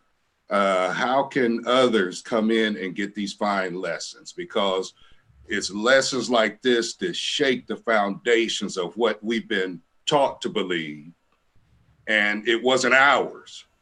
So can you expound on how you be a part of this and come into the Noble Temples and the Moorish Science Temple of America and be a part of it, because we are building. And I yield the floor. Islam. Islam, Sheikh. Islam, Sheikh. That's my brother, Sheikh Razeen L. Brother, you know, anybody who wants to join, you are able to join by sending an email to joinnobletemples@gmail.com. But let me tell you that this is all about the building process of yourself, the process of building yourself. You know, this is about coming together as a community and moving forward as a community, understanding Jesus so we can become that Jesus, not understanding Jesus so we can talk about it, chop it up with each other and throw it around and try to hide we don't believe in Jesus and all that. No, we speak on this so we can become it. We speak on Jesus having a father in the genealogy of Jesus. In fact, because we have a father in a genealogy, he met the greatest unfoldment, and we desire to meet the greatest unfoldment. That's what this class is all about. However, on the flip side of that, we are in the process of building communities as it relates to what our prophet instructed us to do. Not a community built upon where we say, oh, we're a Moorish community, but we don't have a couch to sit on in that community. We don't have a store to buy something from in that community. We're not with that. We with the whole thing, the whole thing. We need our own gas station. We need our own doctors. We need our own lawyers. We need the whole thing. And in order to get to that whole thing, we must come together, sacrifice some of our time, a few times out of the week, build up our information that will compel us to go out and do the things necessary for our posterity. Now, with that being said, if anybody wants to join, don't just join the chop up lessons. You can come on YouTube on Moorish World TV and challenge me anytime. I take all challenges. I've been busy lately, but I take all challenges, but not here. Here is the Moorish Science Temple of America virtual temple. And in the virtual temple, we go into the lessons in a way that they're supposed to be going into, that it can bring out the best in us. But since my brother Razeen then passed me the alley-oop, I might as well go a step further. Family, right now we have on our website, he passed me the alley-oop. So family, on our website, I encourage you to go and take a look. If you are interested, right now on our website, it's playing live on our website. If you go to the Moorish World TV tab, it's playing live right now. Now, listen to me. I'm going to upload it shortly. You follow me? I'm going to upload it shortly. However, it's playing live right now. Hold on one second. Let me stop this for a minute because I lost myself. Now, let me get it back up for a minute. Hold on one second. I'm going to get it back up because I want to share something with you. Bam. So, yeah, here we go. It's playing live right now on the website. So if you want to go check it out later, it'll be on the website, but also come to the website and see what we have coming up. Or this is a new lecture coming up, the crucifixion. I haven't even wrote on there what that is going to be about, but I think it'll be of interest to you. Also, let me take you to another tab. We also have on this tab, documents for download. In this tab, documents for download, every article ever written by the Prophet Noble Drew Ali or the Moors that we could find is there. They're $1 a piece. Yes, $1 a piece. And this is to raise money for the building that we're doing. But now you have to come and check out the new information that we'll be delivering. Now, here we go. I'm going to surprise some people. We got some lectures coming up. And these lectures, matter of fact, you can also go and check out us at the Prophet Noble Drew Ali birthday celebration that we just had. We'll be putting up the video soon. Here is the pictures of all the sheiks and sheikesses and all the fun we had. Go check that out. But right underneath that tab, But right underneath that tab, I got a new lecture coming up, The Hijacking of a Nation, Power Struck. Power Struck is one of the most powerful, jaw-breaking documentary lectures that you will ever see. Power Struck documents the attempt to remove the Prophet Noble Drew Ali from leadership of the Moorish Science Temple of America while he was in the flesh, and reinvent the Moorish Science Temple of America once he departed out of flesh. You heard the lies concerning what happened to the Moorish Science Temple of America. Now it's time you hear and see the truth. See all the players in the scheme to remove the prophet as the head of the Moorish Science Temple of America. Witness the evidence, tell the story.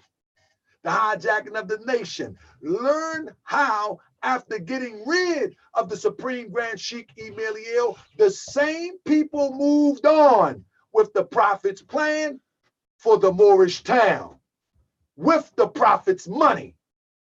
Yet, the prophet received no credit. Over $100,000 went missing after the prophet's passing. Where did it go?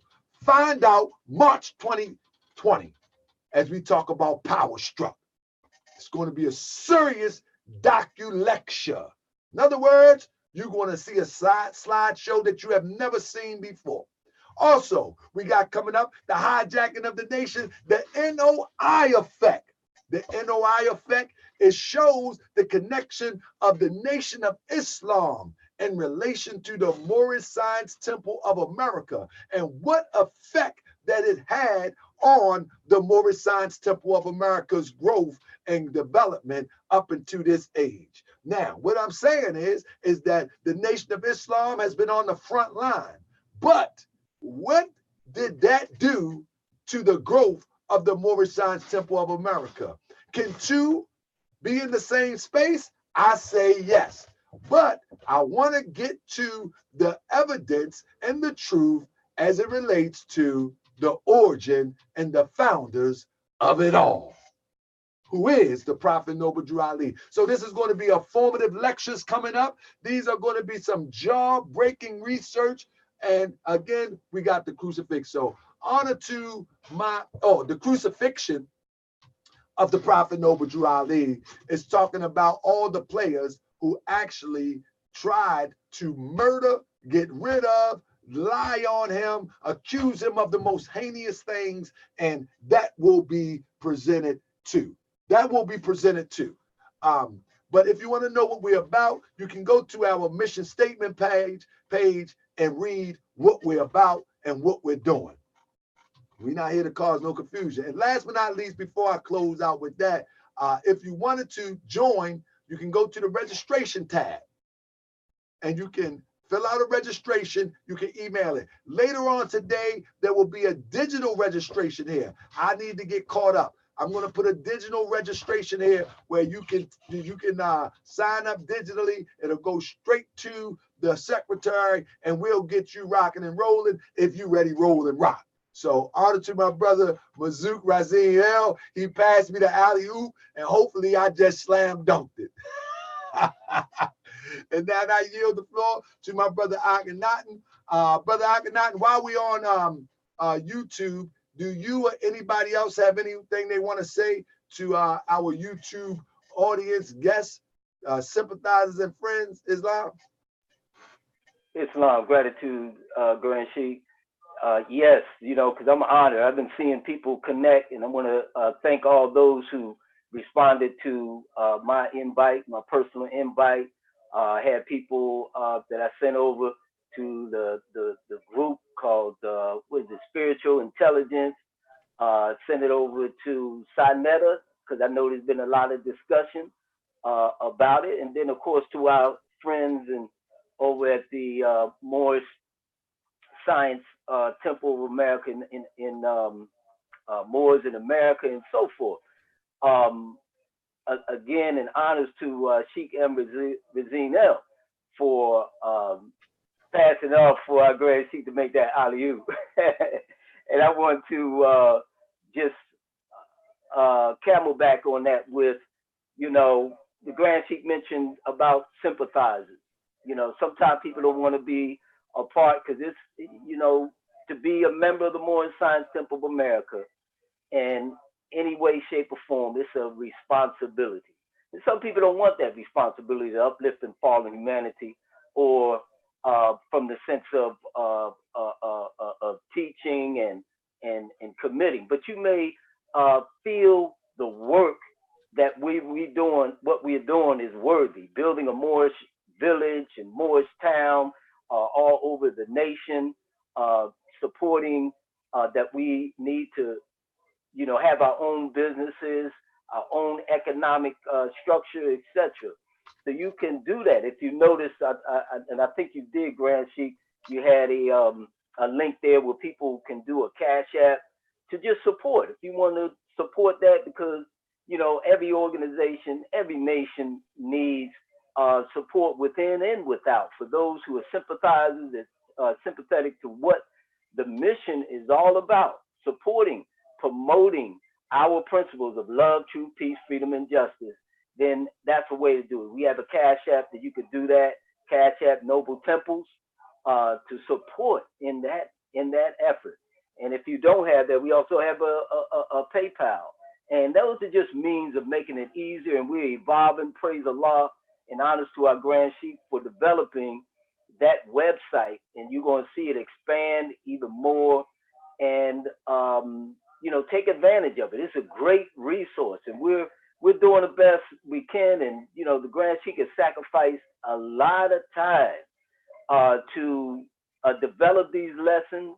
At the same time, put in the work with the website, which takes him from his family, spending time with his wife, his children, and so that's a way to give back and to share your love and gratitude for the work that he has done, and the supportive team that you see in the background that you saw on the platform, which you only see just a little. Because right now, I think we almost up to 30 people that are just in our class that are all national.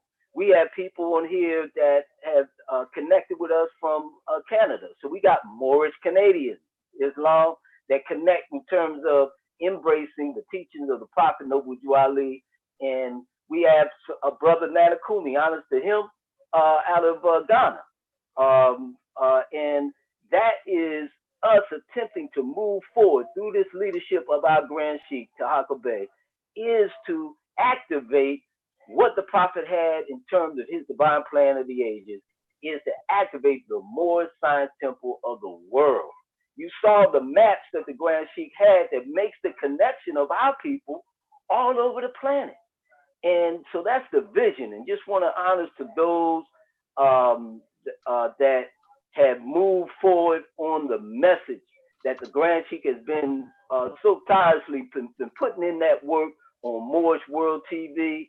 A little different atmosphere for those who are on Moorish World TV know about the Grand Sheik. But when he's in this platform here, you see just straight teaching, opening up, and it's a platform where we all are engaged. You heard the members here, we engage, asking the questions to unfold it, not challenging it, but to unfold the lessons of Prophet Noble Drew Ali.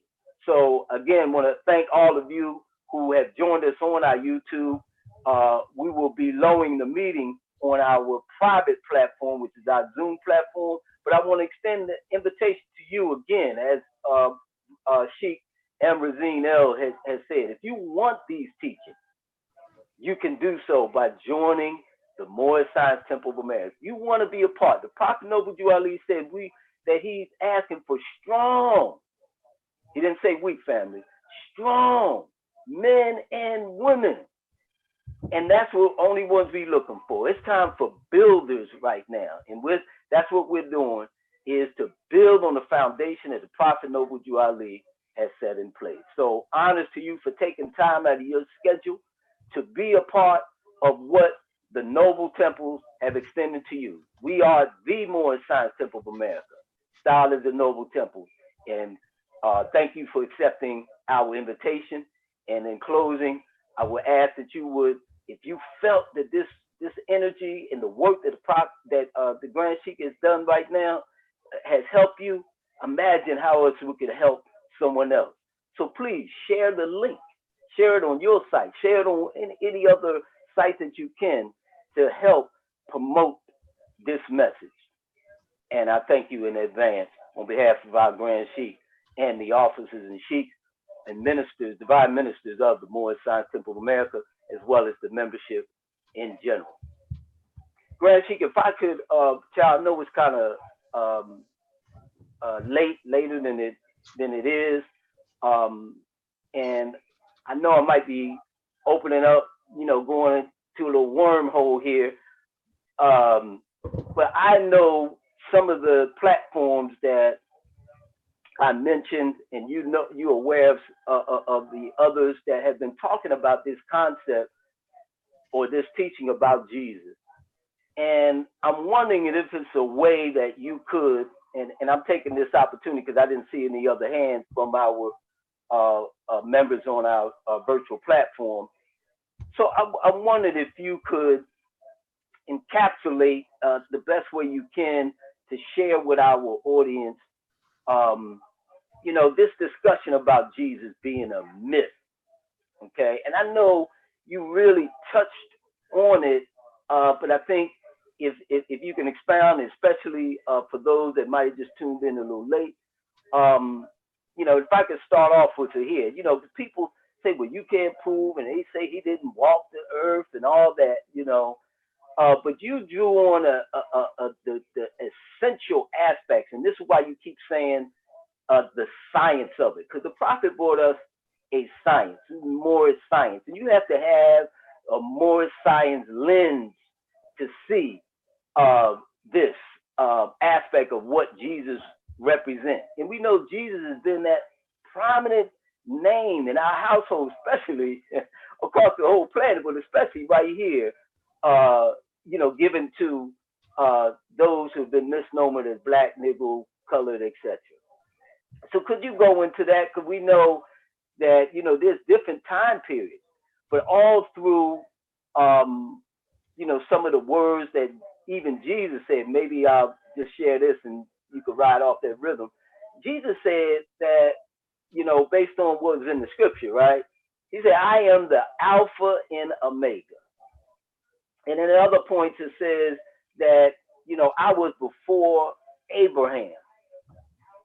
And I think that would lead into, what you've been expressing, that Jesus is a spirit. And we have to adapt, connect with that ideal, that thought of Allah. And I heard my brother say the Immaculate Conception. We have to relate to that perfect, immaculate meaning perfect, in conception, that perfect ideal that is expressed that we all can embody. Because always there's a thought that is manifested. There can't be any thought without a manifestation. I know there's a mouthful, but Grand Sheik, you always have a way of kind of helping connect the dots. And so with that, I yield the floor. Islam. And so when we look at the story of Jesus, one thing I like to say, if I was pumped up and this was a Friday holy day, I would say that if we mention Jesus and the first thing you think of is a blue-eyed, stringy-haired European, then the European has your mind. Whenever we mention Jesus, if you think of a European, 9 times out of 10, the European is still in your head. I don't care how much black power you talk. I don't care how much Kemetic science and hieroglyphics you talk. Whenever you hear Jesus and the first thing come in your head is a European, a weakling, a passive guy turning the other cheek and being punked, excuse my expression if it offends anybody. But the fact of the matter is that your mind is being inhabited by European psychology. I don't care what group you're a part of. It doesn't matter. The European is living in your house, in your mind, rent-free. He's a squatter. He's squatting Because you should never, ever allow someone to depict your brother or your sister after their likeness and you buy it. You should never do that. They try to do that with Egypt, and we bounce back from that. Many of us know today that Egypt is in Africa. But when I was a youngin', they had Egypt in the Middle East and had us believing that Egypt was a European or Middle Eastern empire. They even give us the story about the Cleopatra and all of this, and we was confused. That's what the lesson was in school. When you popped the books up, they gave us the fair-skinned Europeans with the Egyptian garbs on, and we was confused. But we gave that back to them. And so now today, everybody and their mama knows that the ancient Egyptians was a dark complected Asiatic people. Period. There is no question about it today. But we don't seem to want to do that with Jesus. But it's okay. What happened is this. If we're unable to, as I said before, if we're unable to see Jesus as ourselves, we're unable to demonstrate the things that Jesus demonstrated. We're unable to bring out the qualities that Jesus had that's in us. We're just not going to be able to bring out the qualities of that. And what quality is that? Let me indulge me for a second. The quality that we are taught about Jesus. I can't speak about everybody else. But one of the main qualities that we are taught about Jesus, and I'm going to share it with you, and this is from a Moorish perspective. One of the main qualities we are taught about Jesus is that, and then we saw this man who just demonstrated unto us the power of man to raise from carnal flesh and blood to flesh of Allah. And when we say flesh of Allah, we're only talking about the physical representation of God. Who don't want to raise from a carnal person to the physical representation of God? Stand forth and show me who you are. What person in this universe do not want to elevate themselves from a physical human being with all the vices and attachments to being detached and elevating yourself to the representation of God? Who don't want to do that? So to demonize Jesus, who gives us the ultimate lessons of how to do that, is basically, and I'm going to keep it a buck, is throwing urine in the air and telling yourself it's raining. Just throwing pee on yourself. That's what you're doing. I say that to say that you're taking something and you're making it for what it's not. And so as we look around the world, we will find that there are so many renditions of the Jesus story. Under the name of Buddha, under the name of Krishna, under the name of who else? Who we got? Let me see if I can find somebody else. Do I got a list? Zoroaster, under the name of Horus. These are all the Jesus stories that have manifested in different periods of time and different individuals to achieve the same feat. To achieve the same feat. To come from a mere mortal to a God. Who in their right mind don't want to do that? I say come forth so we know who you are. Whether you are a Christian, whether you are a Muslim, whether you are a Muslim, whether you are a Hebrew, who doesn't want to go Who doesn't want to go from a regular earthbound person to a God? And that's what the Moorish Science Temple of America encapsulates on the story of Jesus. That's the story of Jesus for us. That man, woman, or child, if put the right effort in the right places at the right time, that you can be a god or goddess. You can control the elements around you and, most importantly, in you. You become the captain of your ship. When you broke, you make the thought as the cause and you bring yourself to the state of being okay. When you sick, you bring yourself to healing. When the people around you ain't right, you make your thought as the cause, where they either get right or they get away. You say to a thing, be, and it is. Who don't want that?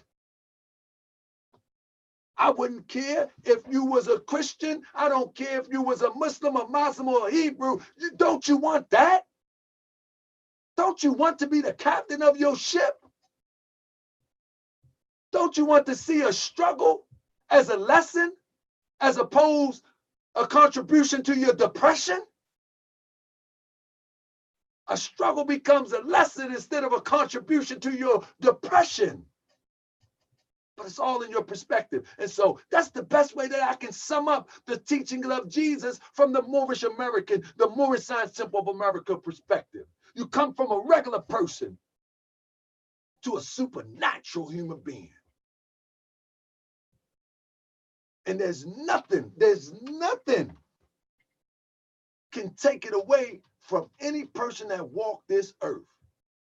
The only thing that can take it away is you not understanding how to bring it to the surface. And I'll say again, Jesus went from carnal flesh to the flesh of Allah, to the physical representation to epitomize God, the Lord of the plane of earth. And that's what we need to strive to go to. Islam? Islam. Praise Allah. Y'all know it. He did it. Islam. And I think, people, again, just an opportunity. This is what the Moorish Science Temple is about. Telling this everlasting gospel. That's how it's expressed. That's how the prophet expressed it. This is the everlasting gospel about the omnipotence of man. The other gospel that they taught wasn't coming real clear and pure and bring it right to the essence. Like hey, brother, Jesus who come again. Brother, can you indulge me one more time before I close up? Because I'd be remiss if I don't do this. I got to do this. Family, indulge me. I know if y'all got to go, y'all can leave out. But I got to do this before we close out live. Islam. Because somebody online asked me, what was the literature from that was posted briefly on the screen? That was the Holy Quran of the Moorish Science Temple of America. And I want people to know. That's right. I'm pulling my chair back now. That was the Holy Quran of the Moorish Science Temple of America. And many people like to say the Moorish Science Temple of America is a plagiarized book.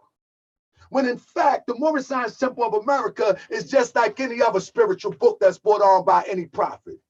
It's a collection of ancient manuscripts put together for the express purpose to liberate our people. The Bible is a collection. The Holy Quran is a collection. And I'm talking about the Holy Quran of Mecca. Many people want to say that the Holy Quran of Mecca, oh no, it comes from God. Well, if it comes from God, what the world was Gabriel telling Muhammad to read? To read something, it had to pre-exist. To recite something, it had to pre-exist.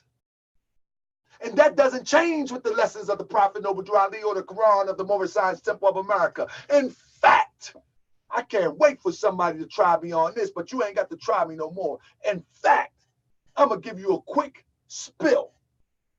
The Holy Quran of the Moorish Science Temple of America, the Prophet never, ever, ever tried to act as if he was the creator of it. He tells you it was divinely prepared. And many people used to use that all the time. But the prophet actually wrote an article about the Quran. Why would someone take pieces from somewhere and tell you where it comes from? Now, he doesn't give you a direct shot because most of the time, the Prophet Noble Drew Ali wants you to think for yourself. So he gives you a lead. He leads you in to show you where it comes from. And what I'm going to do right now, I got a little bit pumped up. Honor to the brother who asked the question. But then let me share this something to you. These are words for the Prophet Noble Drew Ali. So we can put this to rest.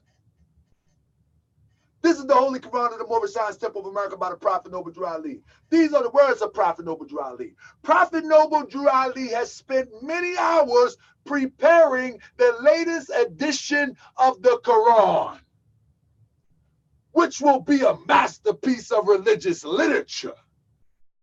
To Americanize the Oriental idea of Islam, he's telling you what he wants to do, involves many changes that are more or less negative to the main purpose of the Islamic religion. He's telling you that this ain't no Sunni here. Such changes are carefully considered with the idea to avoid changing the complexion of the original text. He's saying that he changed it, but not to change the original text.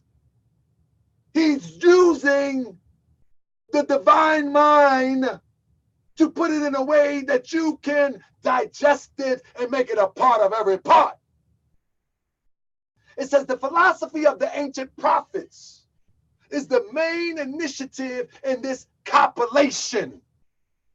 What word did he use? Compilation. If you go buy a hip-hop CD and they call it a compilation, you know what that means? There's a bunch of artists on it. So he says, the philosophy of the ancient prophets in this main initiative in the compilation of the Quran, which means it's compiled with, y'all know what a compilation is? It says, no thoughts of propaganda enter this work, as has been the case for many former religious work, such as the Bible and other books of creed. Telling you that the Bible been tampered with. He telling you that in 1927, 26. That don't mean there's not no wisdom there, as we just pulled some out. He said the sole purpose of the prophet in giving such a message to the world is to save fallen humanity. Was his purpose of writing a Quran or compiling a Quran to dupe you? Absolutely not. Was his purpose of compiling a Quran to mislead you? Nothing in there can mislead you. Nothing. Everything in the Quran elevates you. He says, the sole purpose of the prophet in giving such a message to the world is to save fallen humanity.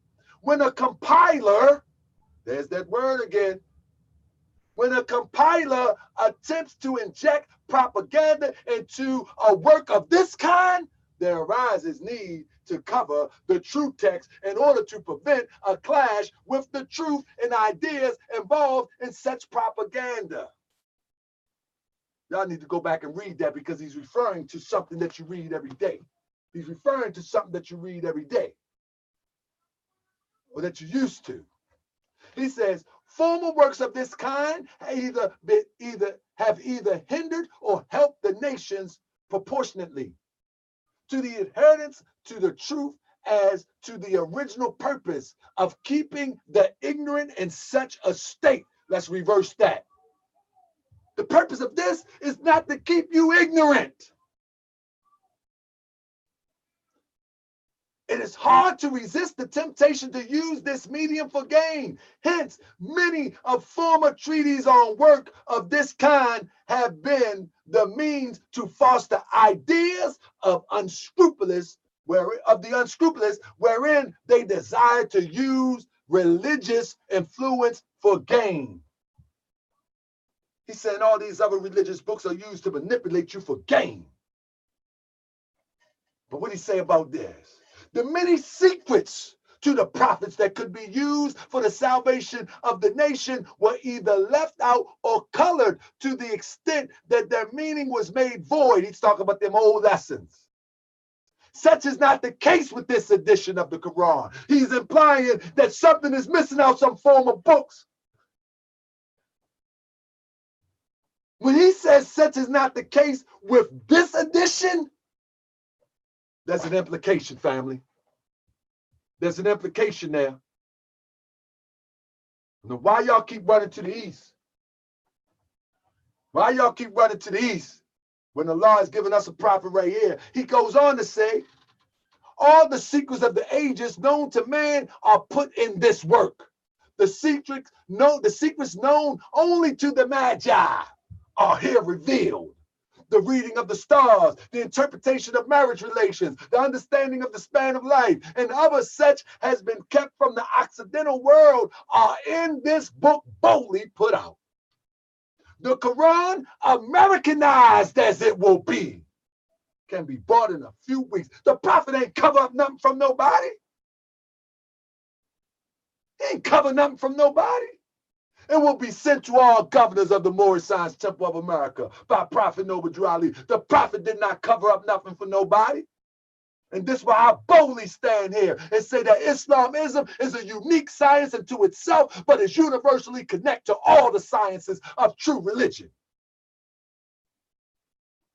So I don't need me to run to no east. It don't need me. It don't cause for me to be somebody else. It calls for me to be myself. That's who I'm going to be. I got a little worked up. Let me yield the floor so we can close out. Goodness and gracious. Because it gets me when people try to say the prophet plagiarized something. How you going to plagiarize and call it a compilation in public? You're going to call it a compilation in public and you're going to say you're a compiler? Come on, man. Islam, I'm gone, brother. Islam, I'm going to calm down now. That's holy zeal, Grand Sheik. That's holy zeal. Praise the Lord. I got a little worked up. So I'm gonna log out of YouTube, family. Hopefully y'all got a lesson from this, and I'm gonna keep it moving. And Brother Akhenaten, I yield the floor to you, brother. Islam. Honors, and again, honors to our family that joined us.